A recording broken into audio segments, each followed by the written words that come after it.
I just want to say hi, Katie. Hi, boys. Good to see you. Love you. See you soon. Some of my family members can't come in today. And then we're going to get started. Today I'm presenting to you 4.5 years of work that I've been working on, and in principle in the last year or so, I've been working on my thesis. I printed a copy of it. It's in the white notebook laid on the table in the back. You're welcome to flip through it if you'd like. And I'm pretty impressed by it. I think it's amazing what one can accomplish when they ignore everything else in the rest of their life for an extended period of time.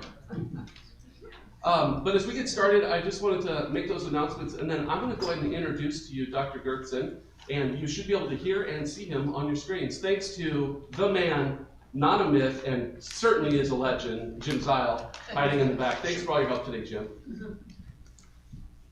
Dr. Goertzen, you're on. Okay, thank you very much, Kevin. I'm very excited to be here. I hope can you hear me? Am I? Yeah. Okay, awesome. Yeah, I have the privilege of working with some of the greatest students on the planet in a program like this. And it's always a privilege for me to be engaged in their life and in their ministry in a way that allows me a little bit of an insider's view into what is going on in their life and their work. Usually I introduce these professional presentations as a way of giving you a little bit of a backdrop about what really is going on here. And Kevin, over the time in serving you, may have had some conversations with you about all of that.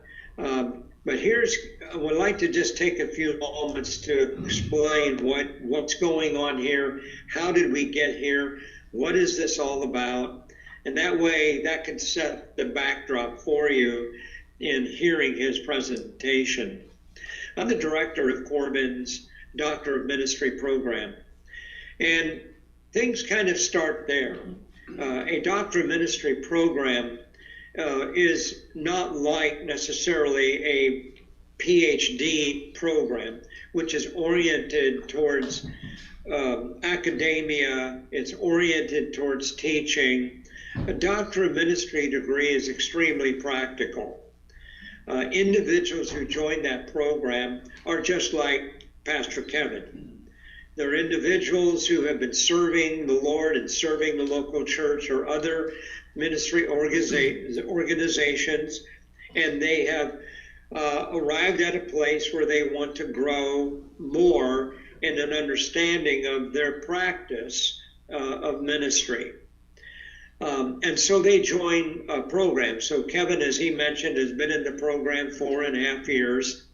3 of those years were more related to classroom coursework, where he spends 3 years through 6 separate courses that talk mostly about ministry leadership and ministry practice.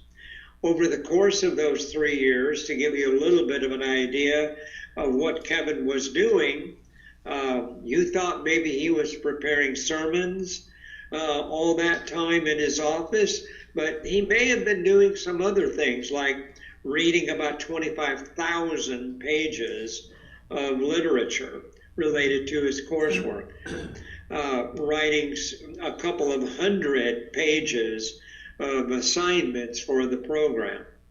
So Kevin has been busy at work doing a lot of research and reading and writing, all of which culminates in the writing of what we call a thesis project, which is like a dissertation.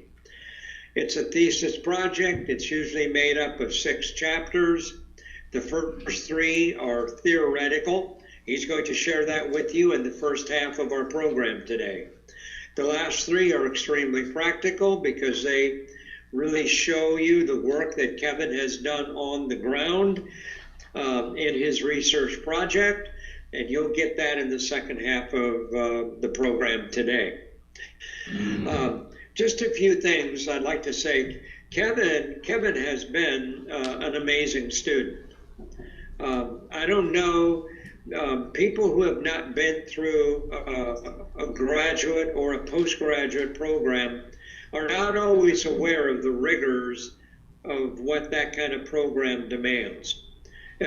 Working through a doctorate ministry program while you're fully employed and while you have a family and while you're kind of giving your life and service to Christ requires a lot of additional time and effort and energy given to that. And Kevin has done that in an extraordinary kind of way.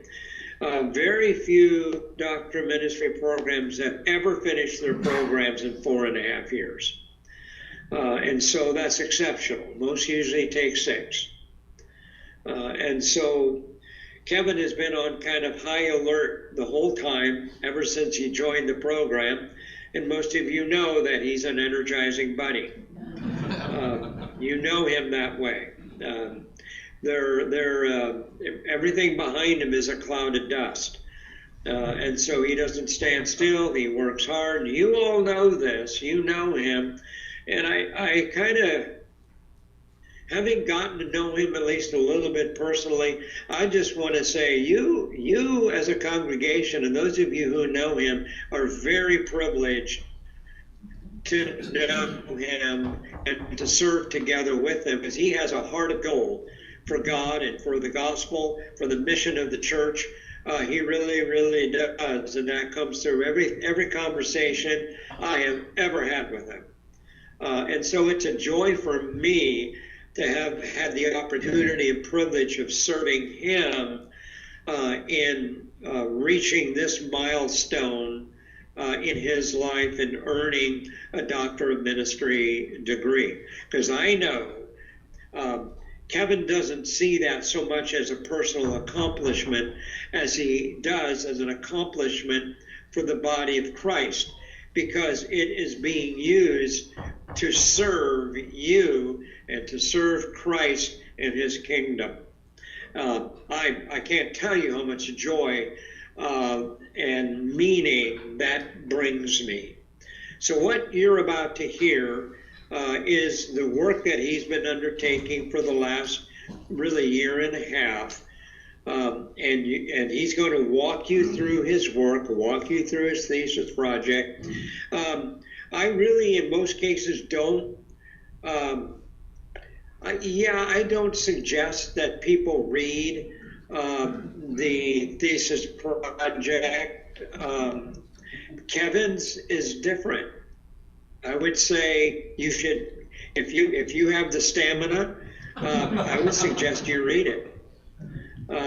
I think Kevin's work put into another format is publishable, because he's addressing an issue that, as I think he knows better than I do, better than any of us does, he's discussing things that not many people have really talked about. This is relatively new research, and so I'm highly impressed with the work that he's done. So again, here we are.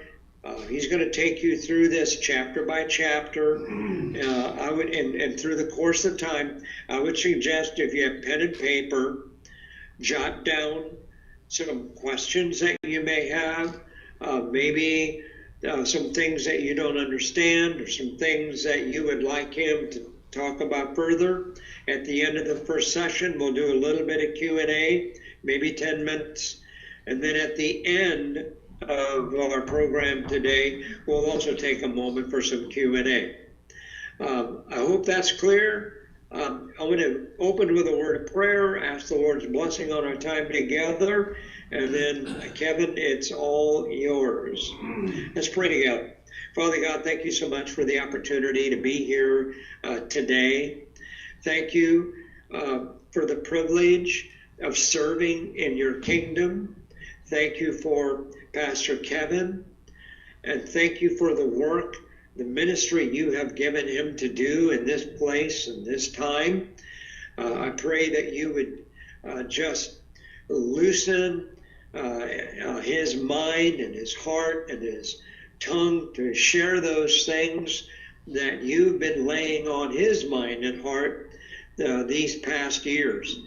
And I pray that that would serve your kingdom well, that we would be edified by those things, that we would be encouraged to think deeper about the work that you're doing in coastal towns and cities just like this one. Now we ask your blessing on our meeting here today. Be honored, be glorified by this work.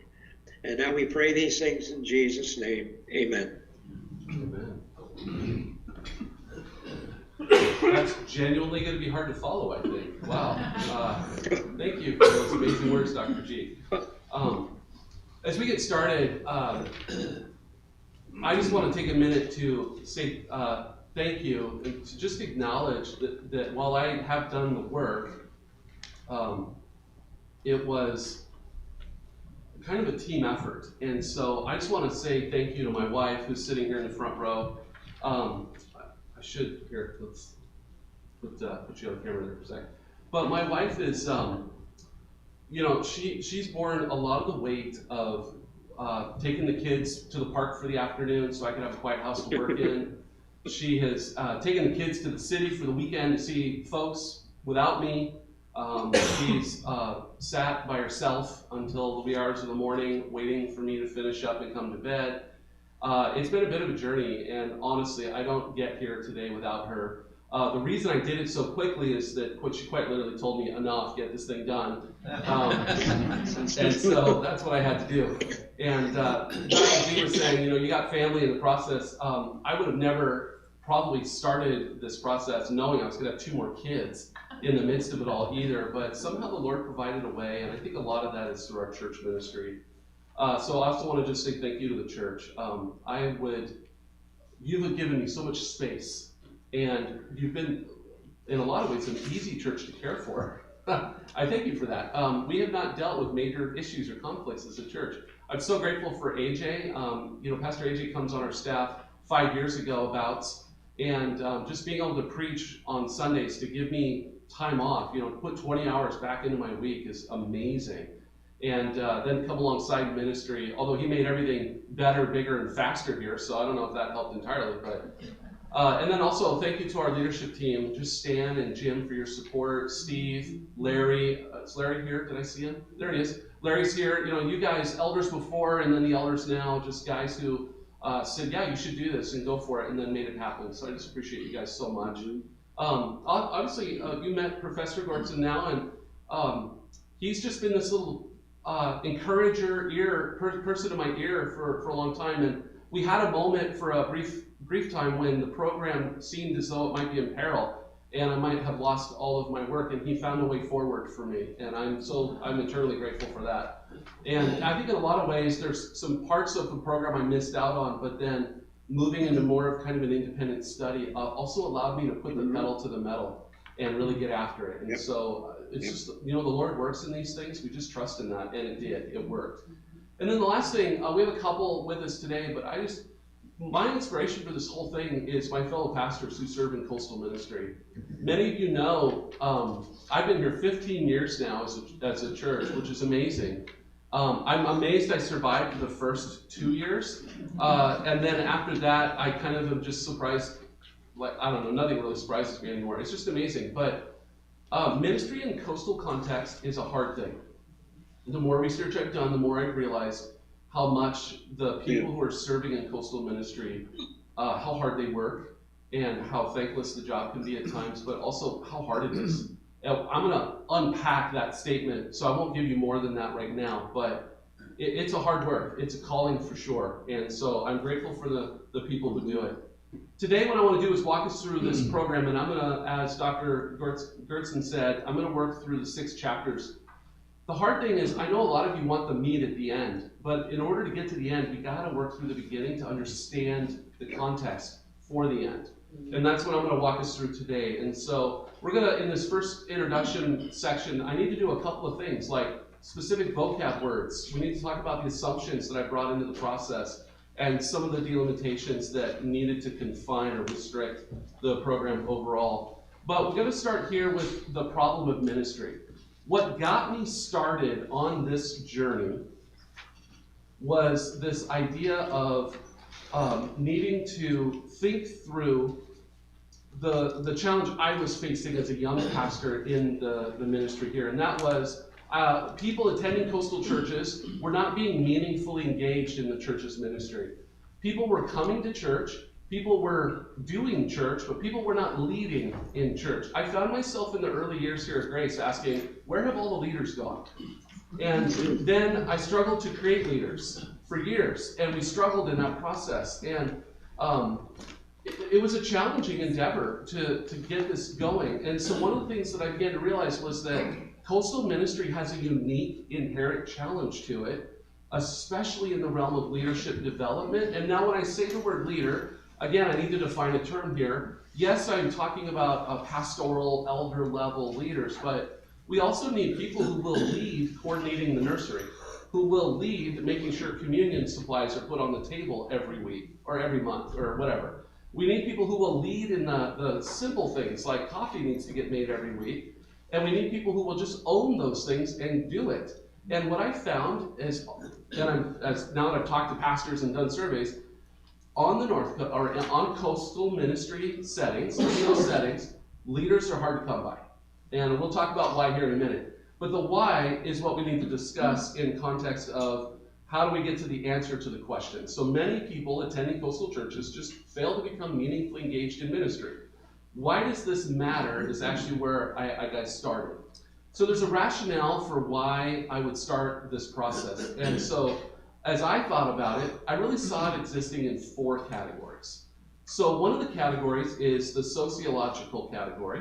Then there's the ecclesiastical category. Then we think about our culture here on the North Coast or in coastal ministry. And then we think about just the practical implications of that. So I'm going to walk us through each of these in detail so that they're easy for us to follow. I gotta figure out why my slides aren't switching correctly here. Okay, so the sociological rationale. Sociology is about how people connect to one another and in the different contexts for which they do that. So when people fail to engage in ministry in the local church, the church cannot fulfill its primary purpose. So the church, again, we got to remember an important concept here. It's not a place. It's a people. So when we gather as the church, the fundamental structure of church is not a place, it's mechanisms, it's a people, which is relationships. And so sociology examines the structure or the group, the organization or the society, or in our case, the church, and how people interact in those contexts. So when people fail to engage in ministry in the local church, the church is failing because people are not connecting relationally. We're failing at the single job the church has, making more disciples.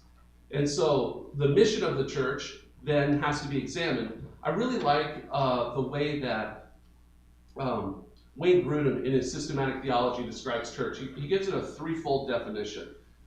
He says that the mission of the church is threefold. The church is to worship God, nurture believers into maturity, and do the work of evangelism and mercy or ministry in the community. When a healthy church does these things, it fulfills its purpose. So we talk about church growth, right? It's a numerical, but it's also measured in maturity or depth. Maturity is achieved by working the mission, by doing what we're called to do. So then I really like what Gary McIntosh says in one of his books. He says, life-giving churches make disciples by finding the lost, folding them into the body, and building them up in the faith. The limiting factor for both aspects of church growth is when a church gets off its mission. They fail to do evangelism, they fail to do assimilation, they fail to mature people into faithful followers of Jesus. That's a church off mission. To be successful in the mission, members have to take up an active role in the church. We can't expect pastors to literally do everything. I cannot grow you as a person. You have to take a part in that process. If the church becomes a bunch of spectators just showing up, now it's a place, not a people, then it's never going to grow beyond the pastor's ability or capacity. And ultimately, you're going to burn that pastor out anyway, which is what a lot of coastal churches do. To be successful in the mission, then, you take up an active role. If you don't, you damage the church, and ultimately, you create unhealthy relationships. So failing to engage in ministry is not only off mission and burning out the pastor, but it's also now hurting the church. You're failing to grow in Christ. This is a huge problem that the church needs to address and deal with. So the very fact that the church is described in the Bible by using imagery like family and community and relational connectedness and all those different ideas serves the basis that people have to work together to help each other grow. So it's my old adage, you cannot grow yourself by yourself. You need the community to help you grow. If people choose not to engage in meaningful ministry, they also now not only hurt the church, they hurt themselves. They miss out on not only supporting the community, but they miss out on their opportunity to grow. And so then that's the sociological rationale. This is annoying that my slides are not switching together here, sorry. There. So when we think about the ecclesiastical rationale now we look to the church and we think about theology of the church. All believers are united to one another through their union with Christ. That's John 17:20. Unity in the church provides a bond that goes deep. It's forged in our relationship with Christ. It's maintained through our unity in the Spirit. The Bible uses really colorful image to describe the church, right? As a body, its parts. And what does it say about its parts? They all need to work together for the whole body to be healthy and to be on mission. Every part of the body has to be engaged. And so, jokingly, I always like to tell people, stop being a mole. Don't be the wart in the church, right? We don't need another pancreas. Be an effective, helpful member of the body.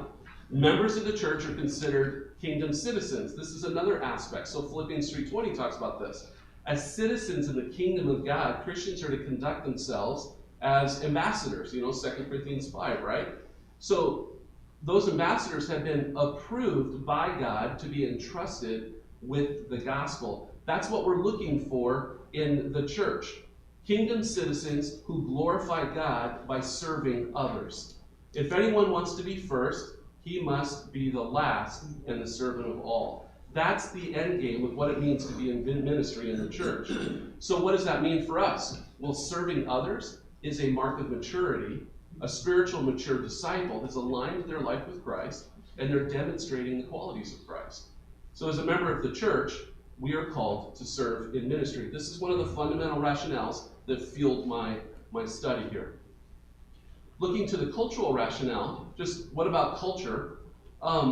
Coastal communities are directly affected by the ocean, which is interesting. Coastal communities can be rural, and they can be urban, and some of them can even have a suburban feel to them. Regardless of their size or how you describe them, the thing they all have in common is their proximity to the ocean. Coastal is not a population-based delineation. So what does that mean? When we say rural or urban, that's a census statement. That's in a different family. But when we say coastal, we're talking about a different kind of term entirely. Yet somehow we all seem to have a shared idea of what that means. What does it mean? Well, that's a town that's near the coast. But it could mean a lot of things. So coastal churches and communities, they deal with all kinds of shared issues like weather patterns that drive the economy, where we get seasonal issues. They deal with community activities and locations that limit the ability for the towns to grow or to develop. If you drive down 101, you start going into little towns that are clinging to the rocks. You've been through Wheeler, you've been through Depot Bay, places like that that are more local to us. The beach attracts many retirees, and so one of the challenges to coastal ministry is the crowd is older, frankly. The residents have a diminished capacity to some degree. The rural nature of Pacific shoreline communities or coastal communities is that most churches operate in a limited resource situation. And now, man, we don't even have a Joanne fabric anymore. So now we go, I need to go get something. Well, it's 3 days away, or you got to drop what you're doing and drive 2 hours to get to the nearest store, right? We are in a resource-deficient area. We're isolated from one another. Almost all of the towns up and down the coast have geography that separate them. They don't sprawl into one another. You know, when you go into the Portland metro area, where does Beaverton start and Portland end, right? The culture of the coastal environment directly affects these kinds of things. This is what creates the culture of the coast. And so we're going to talk about some of those things. And then one of the things that's also important is this practical rationale, is that there's a very real and very practical issue for why we need to have people engaged in leadership and in ministry in the church. Because when people don't engage in their church's ministries due to issues like availability or priorities or ability or apathy, the church is going to struggle. And the key area the church will always struggle in most is going to be its leadership. This is what got me fueled up and fired up about this project. So when people fail to engage in ministry, they create these problems. So availability is a huge issue in coastal life. Tourism, the retail work, the shift work, military life. Remember when we had a guitar player who was a Columbia River bar pilot, and he'd get a call in the middle of a set his guitar down and walk out the back door? That happens, right? That's coastal life ministry. It creates these non-standard work weeks that we all have to address and adjust to.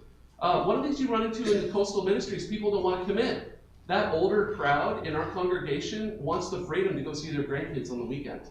They want the freedom to just pop in and out of town for events or activities, or to go see a show, or do everything or anything that requires them to probably drive to the city or somewhere else. So because coastal communities are older, the demographic older, and I'm going to explain this more thoroughly, tends to be less committed to continuing ministries, so those weekly ministries that we do as churches. Driving in the dark becomes another issue. I didn't understand dark until I moved to the beach 15 years ago. I thought I knew what dark was. And then I drove out here and I drove around in the dark after hours when it's also raining sideways and blowing 30 miles an hour. That's called dark, right? And so as we get older, driving in the dark gets harder. Stormy weather gets more challenging. Doing multiple things per day can be harder when you're older. It's just the reality of life. In our older communities, the church just simply has fewer people resources to draw from as well. So when a person joins the church, they take this idea of ownership. They take this idea of participating in its budget. They take this idea of being a part of its goals. And all of these things speak to the reality of what it means to engage with church. But one of the things we run into with retirement is retirement becomes about us and what we want to do. And so one of the challenges that churches deal with is that people retire from everything. So when people don't engage in their church ministries due to these kinds of factors, availability, priorities, and the list, it's so important that our coastal churches have to adjust for that. They have to figure out how to survive in that environment. That's the practical challenges that coastal churches deal with. We have to figure out how to engage people, but not overwhelm them with too much responsibility. We got to figure out how to support people, but at the same time, draw from those people the practical things that help us out. And so, when I think about the project, that's what fuels it. That's the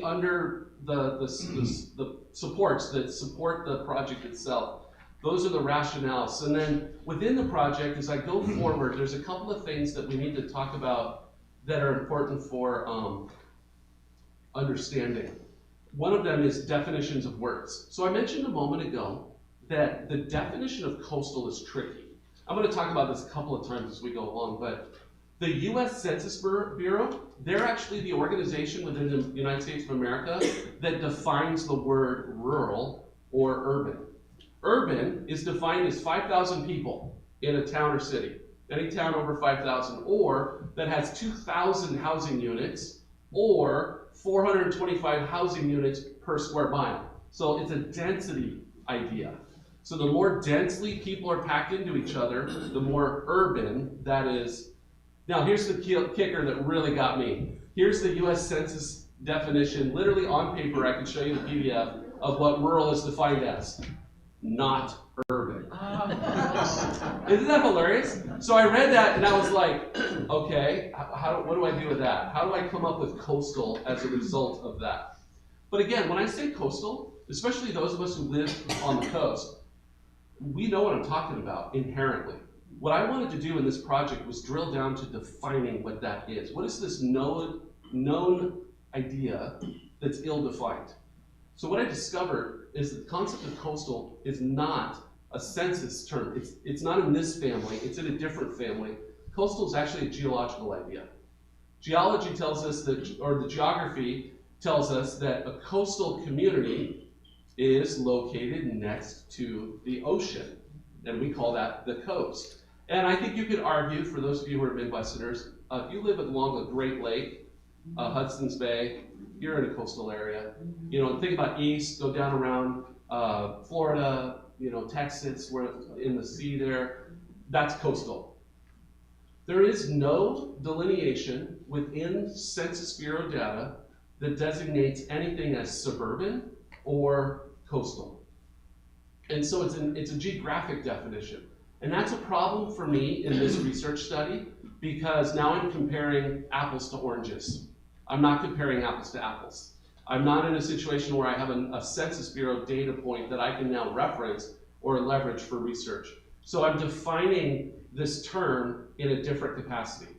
And so I do, let's see, so that's the definition there. And then as we think about this next idea of meaningful ministry, that's an important term as well. And this is a term that folks have tripped over for a while, so I want to explain it as best as I can. In ministry, meaningful ministry is a ministry that is meaningful to the person doing it and to the person who's receiving it. So it looks like this. When I serve someone, I feel good. That is meaningful to me. When I serve someone else, they are served. They feel good. It is meaningful to them. Meaningful ministry is mutually meaningful. Say that 5 times fast. There are many other ways to talk about this, and I'm going to talk about it in my thesis, but it's really important that when I say the word meaningful ministry, that we understand that it's a two-way idea. It's meaningful for the one conducting, it's meaningful for the one receiving. And so therefore it is meaningful. Okay, then within the paper, I had to make a number of assumptions, because that's apparently what we do. But actually, as I was going along, I began to realize my assumptions, my bias, and it's really interesting. As I wrote the paper, I would go back to this page in my paper and I would add to the list, because I would realize more assumptions as I went. This is not all of them in my paper, but this is the ones that I think matter most for presentation today. The first one is, I'm going to assume that everything that was told to me in surveys and interviews and in the literature that I read is accurate. It probably isn't, but we're just going to go with that. I'm also going to assume today that pastors desire their churches to increase in ministry engagement, that pastors actually want people to do meaningful ministry in their churches. I'm going to assume that. I'm going to also assume that pastors, and this is a bit of an assumption here, that pastors are able to accurately assess their church's ministry. The longer I've been pastoring, the more I know this is hard. But it's a bias nonetheless, or it's an assumption that I'm making, because I asked pastors to assess their ministry. And then also, I'm going to assume that pastors are objective enough to be fair and honest about their church's strategies when it comes to engaging people into meaningful ministry. And so those are the ones that I think are going to really stand out for us during this presentation. Then this word delimitation, it is actually a word. I remember when I showed an early draft of this chapter to my wife, she's like, I think you misspelled this. I don't know what this is.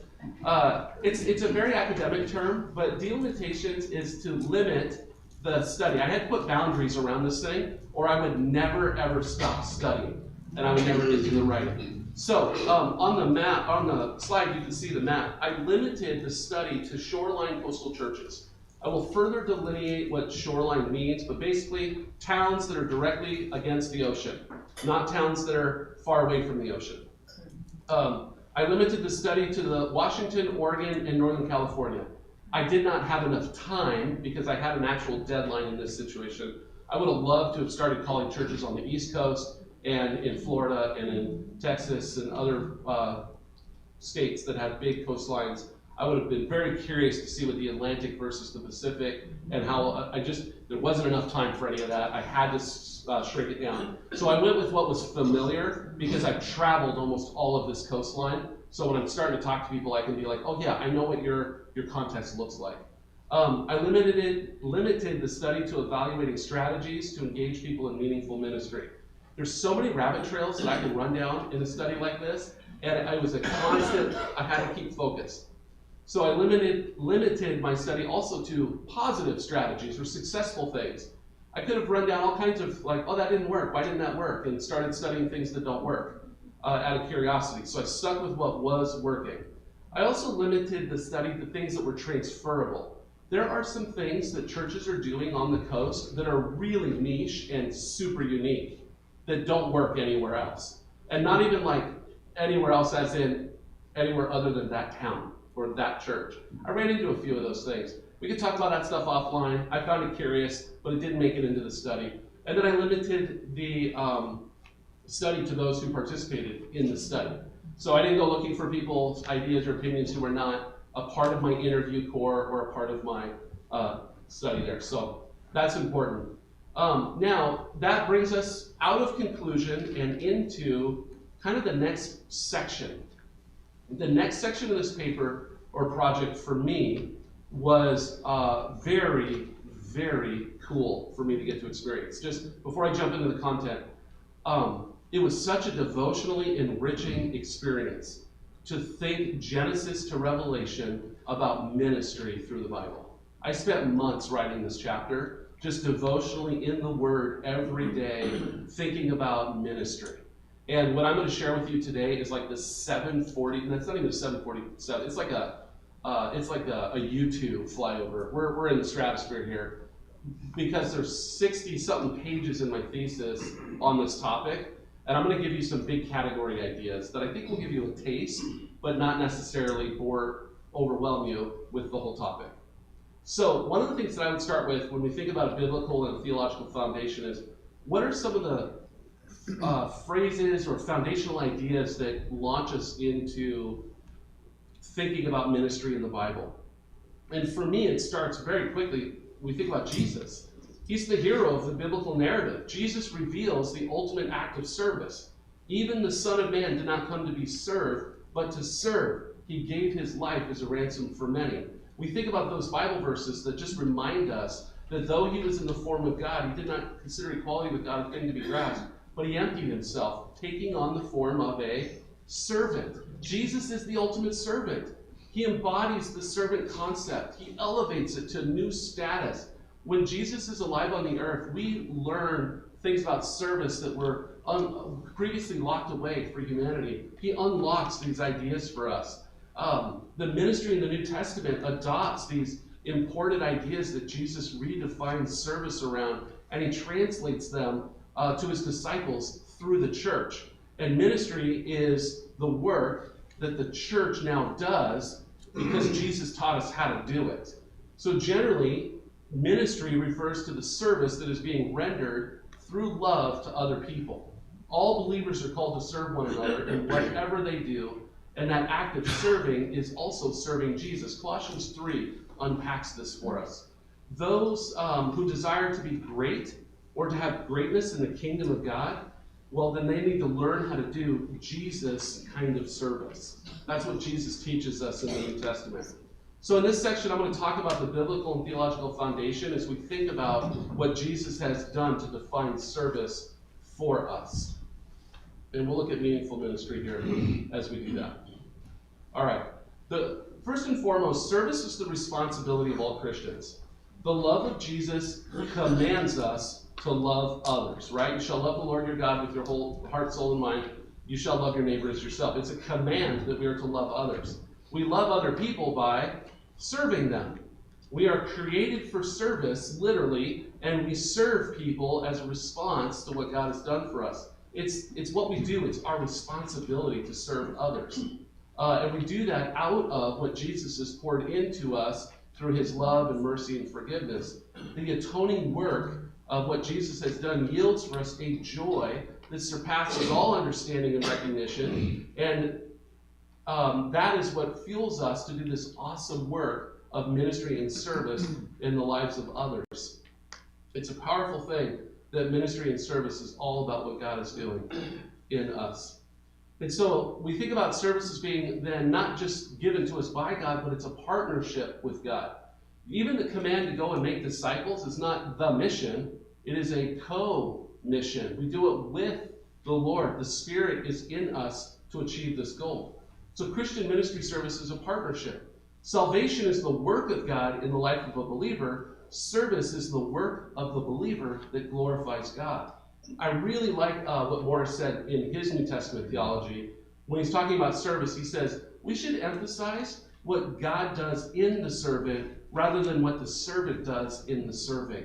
By focusing on God's activity in the servant, the emphasis shifts from servant sanctification to God glorification. Ministry to the other becomes the application and the work of our own sanctification, which I think is a pretty powerful idea, that we're working out our spiritual growth and maturity in serving others, and that is glorifying to the Lord. But at the end of the day, we are commanded by God to serve others. So if you're not serving others, you're disobeying God's command. I ran with that in this study. I owned that idea. So let me walk you through this real quick, because it's a powerful concept. Service is not optional. People are created to serve the Lord. We're literally created to serve.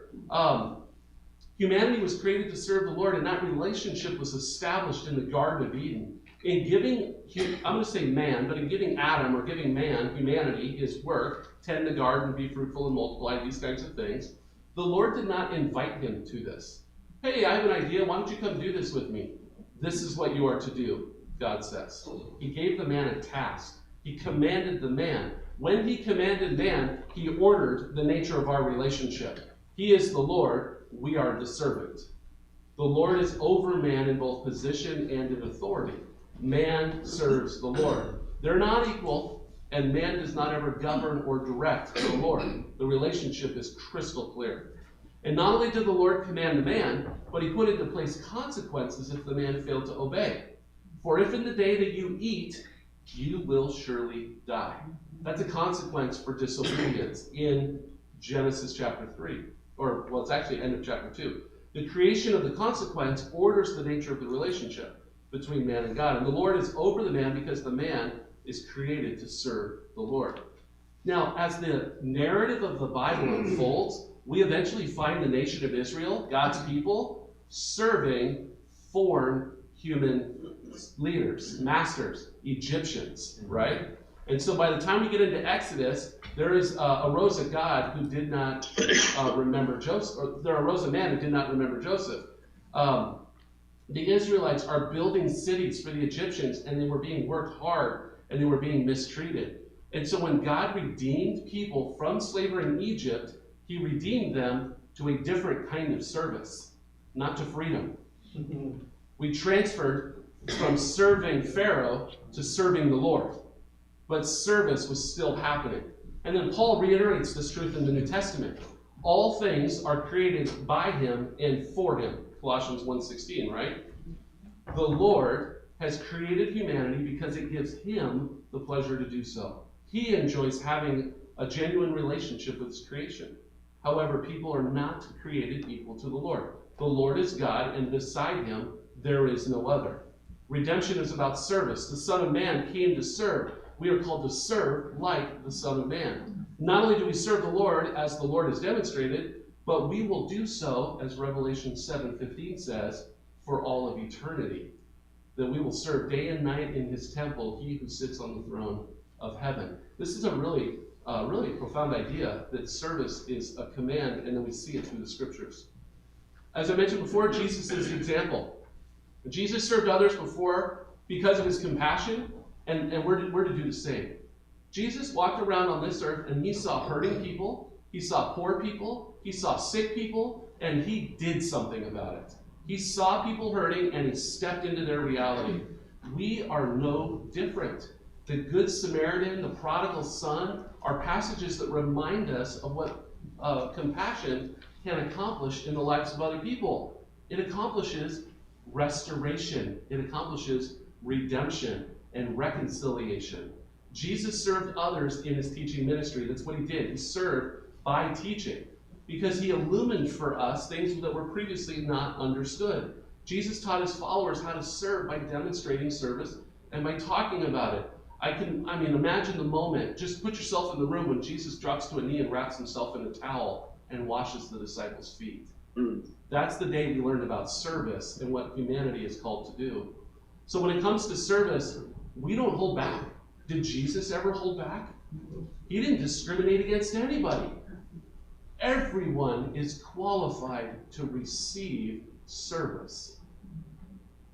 And it's not only for the benefit of the one who receives the service, but as we described mutual or meaningful ministry, it's also to the benefit of the one who renders service. And so it makes it's no surprise to me that Jesus says in Matthew 25, "Truly I tell you, whatever you did for the least of these brothers and sisters of mine, you do for me." We are called to serve the least, the last, and the lost of society. That fuels us in our service. But thankfully, it's not left to us to do it alone. We have union with Christ. That is the foundation of our service, our meaningful ministry service. So when we align our lives with Christ through faith and salvation, we receive the Holy Spirit. And the Holy Spirit accomplishes all kinds of things for us, one of which is he equips us for meaningful ministry service. And then our union with Christ equips us to become citizens in the kingdom of God. We become ambassadors for Christ. We are his witnesses to the nations, and we are his servants in the world because we are members of his church. And this concept of being a member of the church is a really big idea, especially in the New Testament. When we think about being a member in the church, it's important to understand that the church is our support system for doing the mission and the ministry and the work that God has called us to do. And so when we think about church membership, for my study, the way I defined it, because I know churches get all skittish around this idea of membership, I decided to define it very loosely. Church membership is a formal relationship between a church and a Christian characterized by the church's affirmation and the oversight of the Christian's discipleship and a Christian's submission to living out his or her discipleship in the care of the church. So when we think about this, by the way, I grabbed this from John Lehman's book on church membership. If you're a pastor and you haven't read this book, highly recommend. But this is a great book on what does it mean to be a church member. Let me talk to you real quickly about why this matters. Because as Christians who are lone rangers, we miss out on one of the most profoundly helpful things we could ever engage with in our life. And I'm going to say the A word. Accountability. I know, it's a scary word, right? And a lot of churches struggle with it. But I will clarify right out of the gate. Accountability does not equal discipline in the sense of formal church discipline. I'm going to hold those in two different categorical families for a second. It is clear in the scriptures that God's plan for the church is that those who come into belief in salvation become part of the local church and the global church at large. We take up a role in the church, and we protect the church, and we commit to the church's overall success. So when we have a definition for what church is, we look to something pretty wide, pretty big. And we think about it as being a commitment that we make to one another relationally, where accountability can take place. Whenever someone becomes a member in our church, one of the things that I say to them is, we're in this together. So if we're acting up, you need to say something. If you start acting up, we're going to say something. Because we love each other and we're committed to one another's health and success and growth and maturity. And so if we consider service to be an essential aspect of one's identity and sanctification, there must be a mechanism to hold accountable those who are not engaged in meaningful ministry service. Now, of course, there are times when extenuating circumstances come to play. I'm not talking about the outliers, I'm talking about the main here. In a family, when people are sick, we care for them. In a family, when people are wayward, we reach out to them. The church is no different. We should behave in these same ways. In the family, if I see one of my kids starting to act up or act out, I'm going to get involved. I'm going to come around them. I'm going to support them. I'm going to encourage them. I'm going to do all these things that are going to help them stay focused, right? We do that as a church. Of course, as we do that as a church, that means we have to bring accountability to one another. And so we hold one another accountable in all things pertaining to godliness, such as meaningful ministry engagement. The church is a family. We are brothers and sisters in Christ. We need to do that. So how do we do that? Well, I came across this incredibly helpful tool in the book on church discipline. I think it's called the book on church discipline, might actually be the title. Because I knew I was going to forget the names of all my books, I gave you the bibliography in the handout. So you can go look for the church, there's a book on church discipline in there. So Matthew 18 is a process many of us are familiar with. The scriptures have a clear plan for how we're to deal with church discipline, how we're to reach out to people. So when we think about that, it's pretty straightforward. But I want to reiterate, accountability is not formal church discipline, but it is part of the steps of maybe church discipline. Discipline is an essential ingredient to church membership, and a lot of churches don't do it, which is actually kind of unfortunate, really, for the people and for the church. Because I always go back to 2 Timothy 3, 16 and 17, right? Teaching, reproof, correction, training in righteousness. These are good things. We want these things in our lives. These activities are essential to this idea of discipline. And so we want to apply them through accountability. So discipline is the process of restoring a wayward believer, essentially. Accountability is the tool that we use to help people not ever become wayward in the first place. So we want to hold people accountable so they don't become wayward. If they become wayward, then we need to do some discipline activities. So in Matthew chapter 18, which is this first funnel chart here, we see that Jesus outlines a process. If somebody is acting up or misbehaving, you go to that person and you bring the behavior to their attention. If they don't hear you, or they are uncorrectable, you bring another. If that doesn't go well, you involve the church leadership. And if it gets really bad, we treat that person as an unbeliever, for surely the love of Christ must not be in them at this point, because they're choosing to walk in sin. And that person is given out, and then we re-evangelize to them, essentially, is what that passage is going to tell us. Now, what I really like what this author did, and what I see here is, we're going to add a step at the beginning.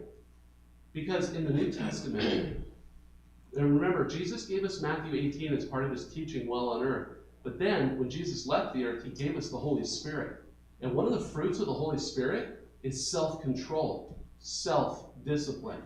And so one of the tools that we need to employ as part of church accountability is self-discipline or self-control. It becomes the tip of the spear. It becomes the point of all of this.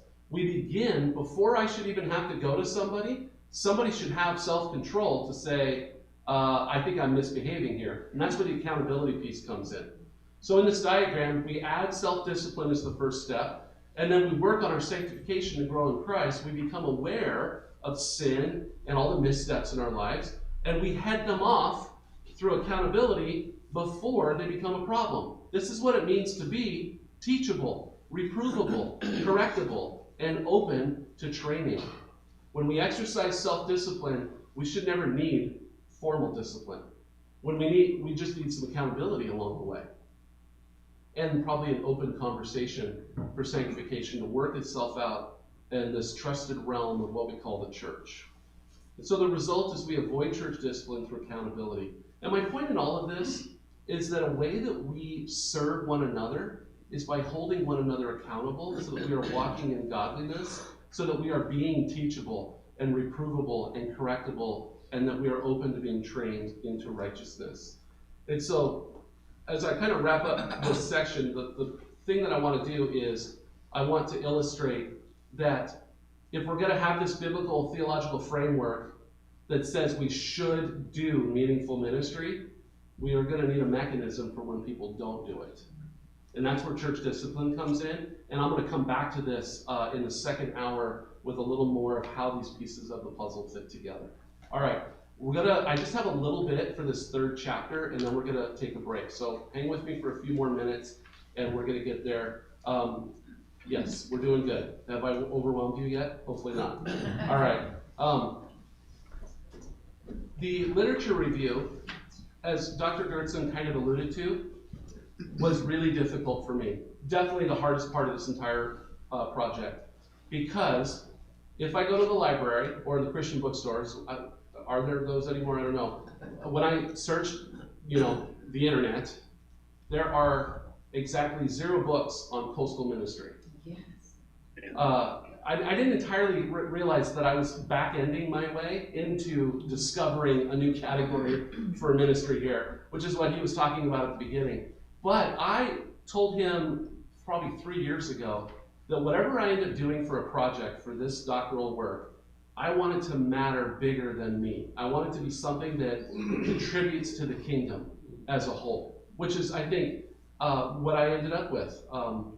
And so I just thank the Lord for his grace in that, because I don't think I'd have gotten there on my own, but with Dr. G and a few other people speaking into that process and encouraging me along the way, it came together. So the challenge became, since there is no book to grab on the shelf, where do I go from here? I'm going to literally, as my literature review, I'm going to create the categorical delineation of coastal ministry. That's what I set out to do. So then I thought, okay, where do we start? That's a really big concept. And so I started just looking up what is coastal. And that's when I began to realize coastal is more of a geological or topographical idea, more so than it is a census idea, or I'll call that a sociological framework. And so when it came down to the literature review and I had to figure out what coastal meant, I figured, well, I'm going to go look at the people who know what coastal is all about. And so I started looking at NOAA and their website and some of their writings, since they have a wealth of documentation on their website.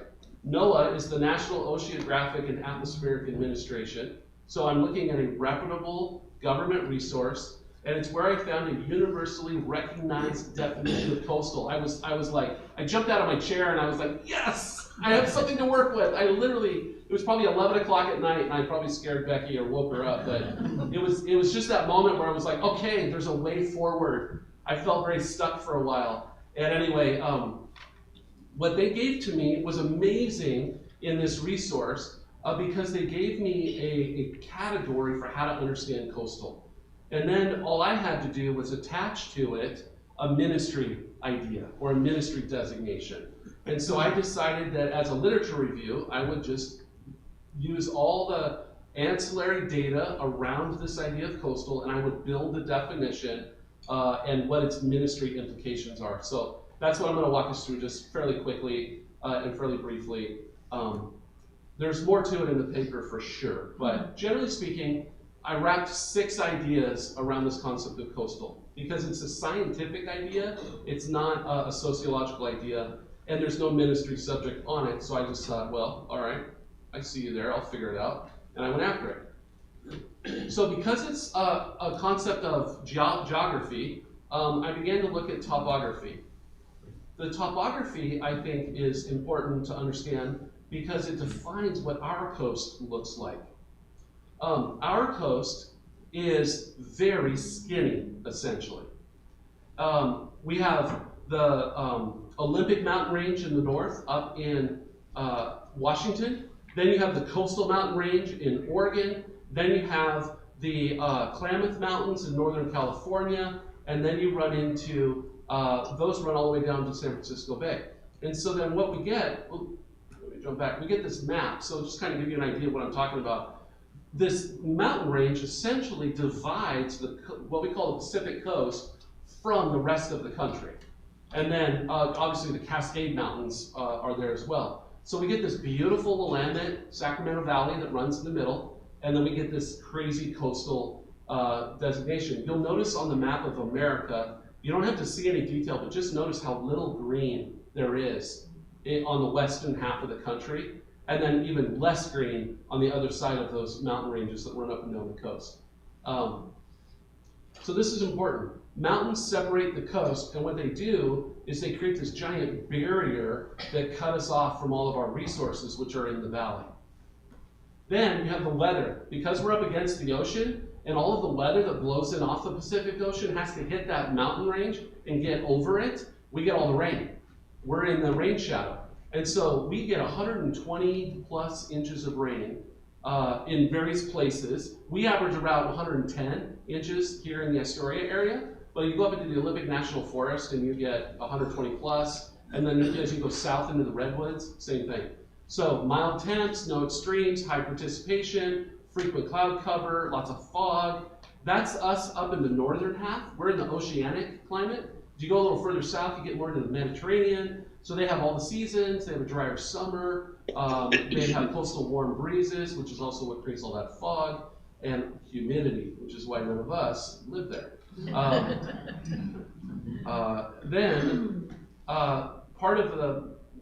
Part of the definition is looking at the culture. Coast is unique because of maritime. No matter what happens in towns along the coast, fishing remains the same. Well, no, fishing's changed a ton, but it's still there. Yeah. It's recreational, it's commercial. Some of it is becoming more aquaculture, like Willapa Bay and all the oyster beds up there. You've got crabbing, you've got offshore fishing, you've got nearshore fishing, you've got fishing that were in all the estuaries that flood out into the ocean. So you've got a ton of maritime culture that exists here. And these communities are characterized by that culture. When, in Astoria here, but even in smaller towns, like, heaven forbid, but when a fishing boat goes down, life in that town stops for a day because it's a big deal. And that's a thing that is very unique to the coastal concept. And so then you also throw in just all the other elements of how tourism affects our beach towns. Some of our towns have surfing cultures, but there's a maritime culture. Another really interesting piece is the Coast Guard. As I started looking at Pacific Coast, did you know there are 87 lighthouses on the Pacific Ocean? 87, holy cow. There are 10 Coast Guard bases in Washington, there are 12 in Oregon, and there are 20 in California. So what is that, 42 bases up and down the West Coast? Those people are in our communities for roughly 2 to 4 years. They're roughly very transient. They have high turnover. They create high turnover. If their spouses work in our community, they only work for a couple of years. If their kids go to our schools, they only go for a couple of years. Those folks, we love them, but they tend to be a little cliquish. Their shared experience of serving in the Coast Guard draws them together, and it's something that they can do wherever they go, rather than jumping into our more established. They tend not to invest in the community financially. They tend not to buy houses, or if they do, they're looking for investment properties. They don't develop houses. If I were a Coast Guard member and I was buying a house, the first question I would ask is, when does the roof need to be replaced? And I would plan to not be the one who does that, right? So we think about stuff like that. They tend not to invest in community development projects, things like that. Schools in very high Coastal Guard communities struggle to flow bonds and things like that. And then the other thing that's interesting is Coast Guard people come from all over the country. They come from a huge diversity of backgrounds, and when they come to our community, they don't assimilate into it. They're not going to be here long enough for it to matter. And so they might still wear clothes that they would wear in Virginia. They still wear, a lot of them don't have to change their license plates. They don't get new driver's license. They don't assimilate into our culture. They are perpetual visitors for years on end. That's a really broad strokes painting of Coast Guard, but it kind of speaks to some of the challenges that it's going to present as we think about coastal. Then, just kind of cruising through here, just a couple more. When we think about the economy, or sociology, I skipped the slide. When we think about economy, the nearshore resources of Coast Guard, of the coast I mean, are what generates economy. So when you come to the coast, and you spend money, you're spending it on things that are coastal oriented. Because you're staying in hotels, you're going to the beach, you're dining in the restaurants, you're going fishing, you're walking through the forest, you're dealing with maritime type things or transportations or something like that. And so I want to encourage, like, the economy of the coast is unique, as is its sociology. The development of how people connect to one another on the coast is really interesting. There's a lot to be said here, but I'm going to just kind of shoot through a couple of big ideas. First and foremost, I didn't know this, but there's actually a psychological framework for the country. Psychologists all got together and they developed personalities for different regions of the country. We live in a region that is defined as relaxed and creative. That feels about right, right? When I read that, that feels about right. Low extroversion, we're very agreeable as people, very low neuroticism, we don't worry about stuff. We're open to just about anything. Yeah, man, whatever, it's the beach. Take your shoes off, relax. Why are you wearing pants? Put on some shorts, man. It's the North Coast. This is also very reflective of, interestingly enough, even though we're super chill as a culture, we're also very tight because we have a very shared experience, which is called living at the beach. We weather the storms together. We weather the hardships together of long winters, of rainy seasons. We weather not having resources, all of those kinds of things. That's what draws the community together. In a lot of these really small communities along the coast, also what draws them together is the high school team or the community thing, whatever it's known for. That becomes the rallying. So some of these small towns you drive in and you're like, oh, we're in Timberjack country. Or like when you go through Nicanicum, you're in Pirates Cove, right? Is it Nicanicum Pirates? Neoconi. And when you go through Neoconi, it's the Neoconi Pirates, right? You walk in, the school is the first thing you see in their community, and it's got a giant pirate flag. The Jolly Rogers flies proud there, so you know where you are. That's that community's identity. When you combine all of these elements with, the sound of the crashing waves and the seagulls overhead, the beach and its communities have a distinct smell. They have a distinct sound. They look similar, but different from everything inland. The atmosphere is different. All of that reflects the culture and how people connect and how they come together. Another really interesting thing I came across that I thought was really fascinating, there are 17 major tribes up and down the Pacific coast, and even more that are not federally recognized, like our Chinook people here locally. Museums, historical markers, the names of places. I love telling people who are in town for the first time, I was like, all right, there's a few places you gotta go. Head up to Cape Disappointment, but on the way, stop at Dismal Niche. And then you'll know you've gotten there when you reach Cape Flattery. Or you can use all these weird names, and a lot of them are from the tribal people who are here. And we see it all over our area. Is it Klatskanai, Klatskanine, or Klatskani? Yes, it depends on where you are. And so that's what it's like living on the coast. And then lastly, demographics are part of sociology. I already mentioned folks who live at the coast tend to be older. We'll get into that more. All right, we're kind of cruising to the end here. And then when I think about ministry considerations, just got a couple slides here on this. The first one is, by far and away, it's small church dynamics in coastal community. Small church dynamics. High relationship, low structure. Most churches in coastal communities are not led by pastors. They might have a pastor, but he may not actually be the leader of the church because the family system is going to be more into the structure of the church than maybe the pastor himself. I remember when I started here, I'm just going to out Harlan because he's not here. He literally said to me, pastors come and go, but I remain the same. And I thought to myself, no, we're not going to let you just stay the way you are. You're going to grow, buddy. I took that as a personal challenge. You'll have to ask Harlan about that someday. Okay, and then one of the important things too is how coastal churches communicate is really, really interesting. It's very organic. It's not formal. Most coastal churches are not putting out newsletters.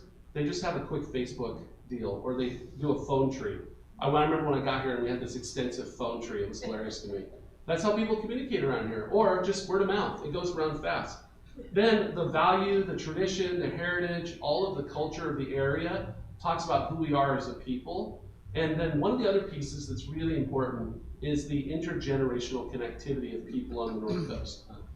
I said North Coast, in coastal communities. When you're in a coastal community, your family might not actually be biologically related to you because we adopt people out here.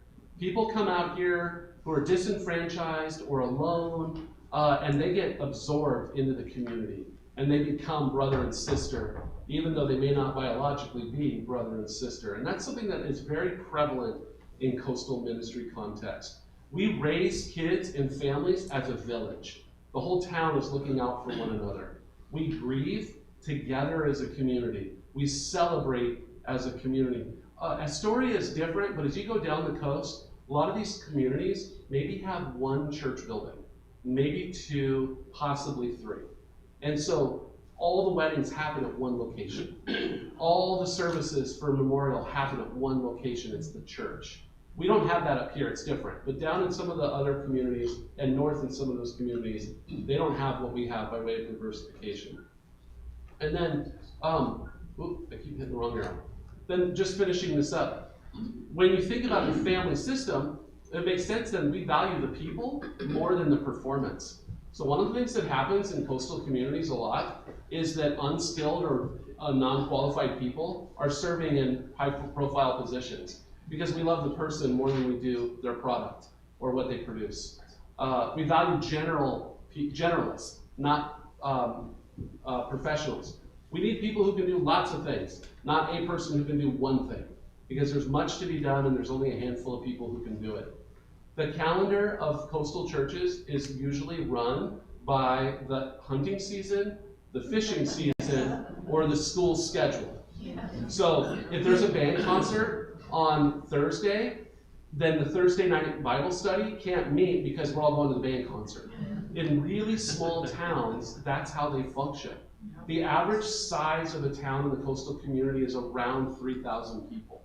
So everything we know and love up here in the Astoria Metroplex doesn't apply. It's different up here. Okay, so when we think about ministry considerations, what all of this brings too is a very strong sense of ownership in the church.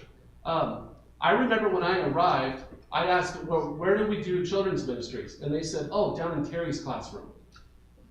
That's her room, her space, right? That's how the church functions. And I'm sorry, but I took your classroom away. We had to. Well, and life changed for all of us. But that strong sense of ownership can be a really good thing. Or it could be like a constricting vice that can really hurt a church. And so then the last couple ideas here. When we think about growth in a small town, small church, coastal community, that growth is probably not going to be numerical. Yet, we have visitors, like at our church, not to be boastful, but I bet we have had, probably 18 to 20 weeks with visitors, steady. Every Sunday we have visitors in our church. And they're just here for the weekend. They're celebrating anniversaries. They're passing through town on a road trip. It's great to have them, but they have no intention of connecting or being permanent in our community. And so when we think about the head count or church growth, we have to think more nuanced. We have to be a little more thoughtful about how we think about what growth looks like in a church. And then the other thing is we're resource challenged, and I mentioned that. But when we think about ministry, we have to plan ahead because gathering resources takes more time. Because we can't just all drive to, well, we have a Walmart, so maybe we have everything, I don't know. But a lot of communities are hours from a major box store. And, they only have like 3 or 4 day shipping, not 2 day shipping. So it's a thing. Okay, that was a lot. I probably took too much time doing it, but I'm going to blame that on Dr. G's introduction. We'll break, because I know you're tired. I just want to close out by saying this. The coastal ministry is not a designation as of yet. But I think if I keep after this and my book hits the shelf in about 1.5 years or so, you'll know. So that's the plan there. No, we'll see how that comes together. I'm kind of worn out right now, so we'll see how long I can stay with this. We're going to have an opportunity for questions, and then we're going to jump into a break so we can all get up and stretch and move around a little bit. My wife has put out refreshments in the back. There's a snack, there's coffee and water and tea and things like that as well, and restrooms are straight back in the hallway. But are there any questions or any things you want to clarify in these early parts of just understanding why all of this matters before we get to the what are we going to do with it section? Rich? Yeah, I was just in context of what you were talking about, how should a coastal church hold members accountable when by nature we tend to be older, self-seeking, kind of standoffish? Is that something you get into in the second half? Or? A little bit. I think the general answer to your question, though, is going to be found in whether you have a robust membership policy as a church. Because at the end of the day, those persons became members knowing that was the policy or that was the practice. And then you're not the bad guy if you just uphold your practice. You're doing what the church committed to do. We're loving them through discipline. Nobody wants discipline. and nobody perceives it as loving at the time, right? But it is. I would say that's usually your best course of action. So what I run into is churches that have really low views of membership or don't have a developed idea of how membership is exercised in the community really shoot themselves in the foot right out of the gate. Yeah. Because then when you have a problem, you don't have the adequate resources to address it. And then in terms of exercising discipline in the modern church, people just leave. So most people don't stick around long enough to grow. And so the process always gets truncated, and it breaks my heart every time because that person failed to engage in an opportunity for their own growth and for the church's development. And that happens, I'd say, 8 out of 10 times probably. It's really tough that way. Does that give you something to think about? I just think accountability is a little different than discipline. Absolutely. And you were talking about discipline, and I was wondering if you could be more specific on accountability. If we do accountability right, we don't get to discipline. If we hold one another accountable, accountability looks like, hey man, I noticed that. Hey, I've been paying attention, and I hear in your language something shifted. Hey, you probably shouldn't talk about your wife like that in public, right? So it's more informal. Yeah. Okay. Yeah. So I think I guess I didn't frame that very well, but I think of accountability as being that informal, loving on one another. You know, for me as a kid, I might say to one of my kids by way of accountability, who are you going to be with? When do you plan to be back? Where are you going? They need to be able to answer those kinds of questions. I should be able to say to a brother in Christ, who are you going to be with? Where are you going? What are you spending money on? Why are you spending so much time doing that activity? That's a loving expression of I care about you. I think of accountability as saying, I'm just keeping track of one another. I think of discipline as saying, I love you enough, I'm going to risk my relationship, and I'm going to point something out in your life. So accountability is less formal for sure, in my view anyway. I would recommend, if you've not read Levin's book, it's really helpful. I probably have a copy of it I can give to you, Rich. Keith? I really like what you said in your biblical and theological foundation. Your very first point that said ministry is the responsibility of all Christians, and you equated it to the scripture in John 13:34, that a new commandment I give to you, that you love one another even as I have loved you. And you equated love for others as service to them. Really good thing, because the very next verse says, and by this all men shall know that you are my disciples, because you have love one to another. And so the church's greatest witness is to show love through service. Good job. Agreed. Yeah. And I mentioned it here. I developed it in the thesis because that is, I think, the foundation of it all. It's why Jesus came. Yeah. Yeah. This is a 3-part question. Oh my, I don't have any. I should write something down. Okay, so as a pastor, you're also part of the congregation. You are a member. And so you started 15 years ago. So what I want to ask you is, did you have a job description? Did it include other duties as assigned? And how much time do you think, a percentage of time you spend on other church needs and activities? Okay. Yes, so when I started here, I had a very, thank you Don Hill-Gardner, written out job description. I'm pretty sure you were involved in that. It was a beautiful thing when I started here because the church was very concerned for my well-being because I was so young and I was so green and I had no idea what I got myself into. Cindy's walking out the back door, but she says to me, do you really want to come here? Are you sure?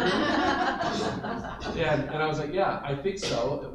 Is there something you're not telling me? It became a little awkward. But the church did a really good job, I felt like, of helping me understand what I was supposed to be doing. Duties as assigned is as assumed as it is written down. And it probably is on there in some form or fashion. But the reality is, when you become a pastor of a church, you become a steward of the church. This is how I view it anyway. For the time that I am here, the Lord has given me the chief shepherd responsibility, and I am a steward of this resource. But this resource existed before I came, and Lord willing, it will exist long after I depart. And so my job is not to own it, it's to steward the resource. And so duties as assigned are really that's stewardship. So when a toilet breaks and I'm the only one in the building, I don't get on the phone, I go fix it. Or I churn off the water and I call Kevin and he comes and fixes it. Which, that literally happened this week, that's why I was thinking about it.